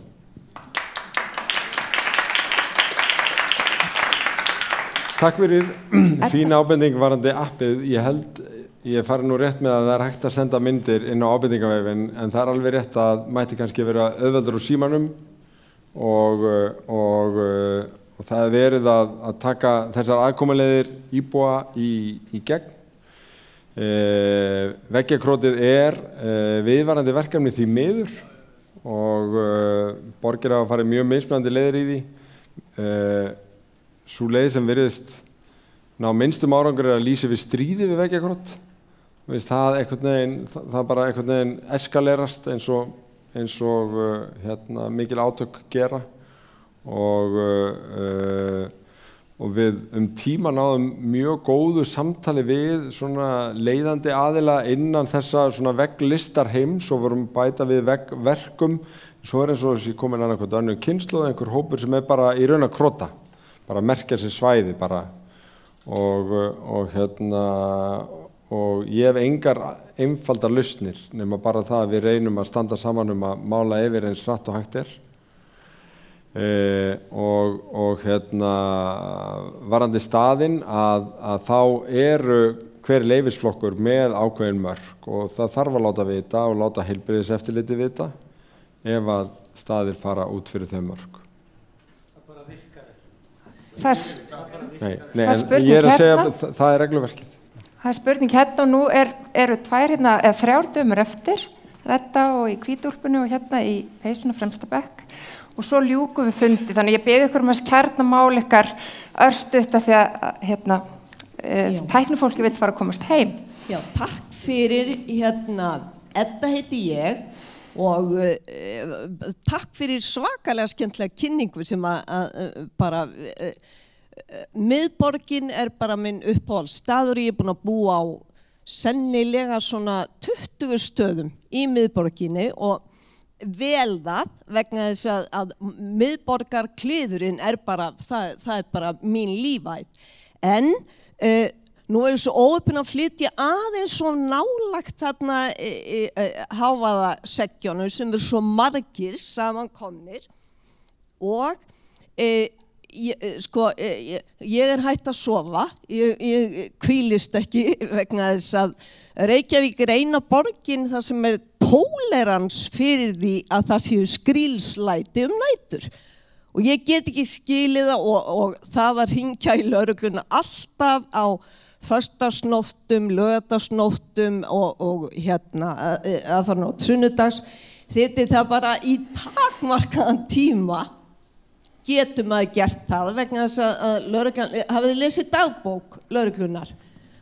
Ofbeldið og skrílslætin og að maður hugsa bara ég get ekki hringt og sagt ég kemst ekki heim til mína því að það eru þrjár fyllibittur og það eru að kúka fyrir framan húsið mitt, getið þið komið og hjálpa mér.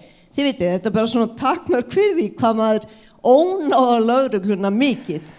En hafandi búið svona víða og vitandi að það hvergi þessi tólerans fyrir nætur hávaða. Það ekki miðborg London, ekki New York, ekki San Diego, ekki hvergi. Það ekki tólerans fyrir nætur. Sko, ég vil sem flesta á kvöldin, þið vitið, til 11-12 allt í lagi. En eftir það hræðilegt. Og eitt sorglegt að ég skrifaði fyrsta bréfið fyrir hönd okkar 2019 til að hitta borgarstjóra og umhverfis- og skipulagsnefnd og ég búin að skrifa mörg bréf síðan til að fá að hitta ykkur að ég með tillögur sko og hugmyndir og það 2022 sko 2022 núna og ég hef ekki fengið viðtal og mér finnst það svakalega sorglegt að ég veit ekki hvert ég á þá að snúa mér með allar góðu tillögurnar sem að við erum til dæmis með hérna sem sofum ekki á næturnar. Takk.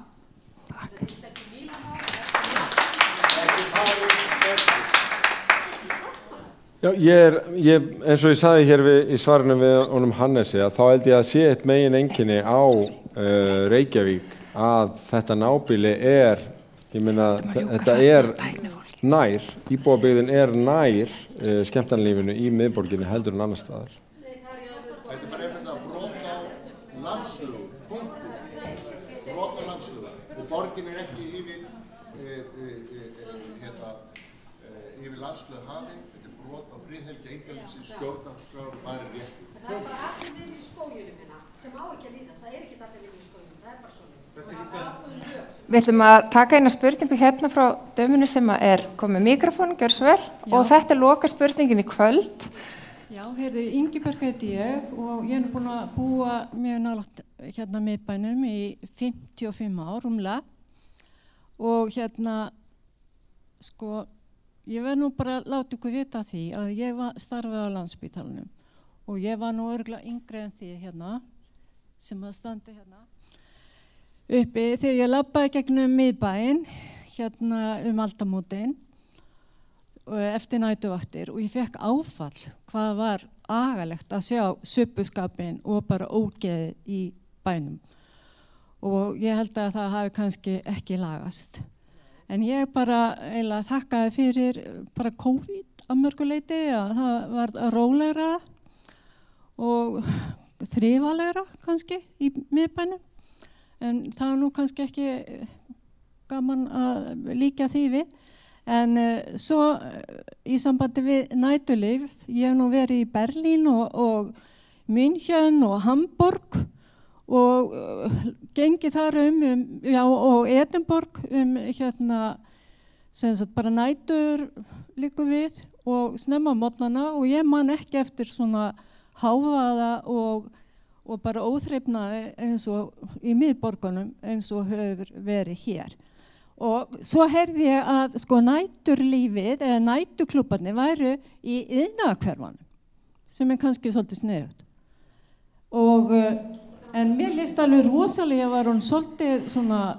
Ég ætla að biðja að koma með spurninguna núna af því við verðum að fara að ljúka. Já, spurningin ég vildi láta ykkur vita hvort það væri kannski ekki sniðugt að færa næturlífið sem sagt út í iðnaðarhverfið og ég ætla ekki að, þetta var bara svona. Þetta spurningu lýðheilsu. Þetta er samtal greinilega sem þarf að halda áfram og taka áfram, ég heyri það. Takk fyrir. Já, ég sagði það hérna áðan í svari að ég var ekki að fara að gefa yfirlýsingu á þessum fundi hér að loka skemmtistöðunum í miðbænum. Hins vegar fyndist mér velkomandi greina að skoða í tilraunaskyni að vera með lengri opnunartíma til dæmis út á Granda til þess að athuga hvort að það myndi einmitt, það þarf að skoða það vel en eitthvað slíkt gæti kannski fært þessa svona síðnætur þennan síðnætur hávaða inn á nýtt svæði. Takk Dagur. Þetta er greinilega samtal þegar þarf að halda áfram og ég vona bara að þið geti átt það við okkur líka í íbúaráðinu og íbúasamtökunum og að sjálfsögðu við borgarstjóra og borgaryfirvöld. Mér langar að þakka ykkur innilega fyrir þennan fund í kvöld, ykkur öllum sem komu hér að og mér langar bara að minna aftur að hvetja ykkur til þess að hafa samband við íbúaráðið. Það eru upplýsingar það inn á reykjavík.is og inn á Facebook, sömuleiðis við íbúasamtökin og ábendingavefinn að þar er hægt að setja inn myndir og nýta ykkur hann án þess að hika. Þú fer vel næsta ára þessum fundi Dagur, það er alveg ekki spurning, margt til að vinna úr og takk fyrir bara frábæran fund, það er greinilega þörf á honum og fleiri fundum hérna í miðborginni og ég veit að þú vilt fylgja góðum gestum hér úr Garði. Áttu að ég sópa þeim út? Nei, bara segja eitthvað fallegt og kannski Já, ég er nú bara rugla. Alls ekki. Kæra þakkir fyrir góðan fund, góða mætingu, gott samtal. Virkilega gaman að sjá ykkur loksins eftir COVID, þó að COVID fylgi því greinilega eins og hér hefur komið fram að það fer allt svolítið á fullt aftur. Þannig að takk bara kærlega fyrir góðan fund og góða nótt.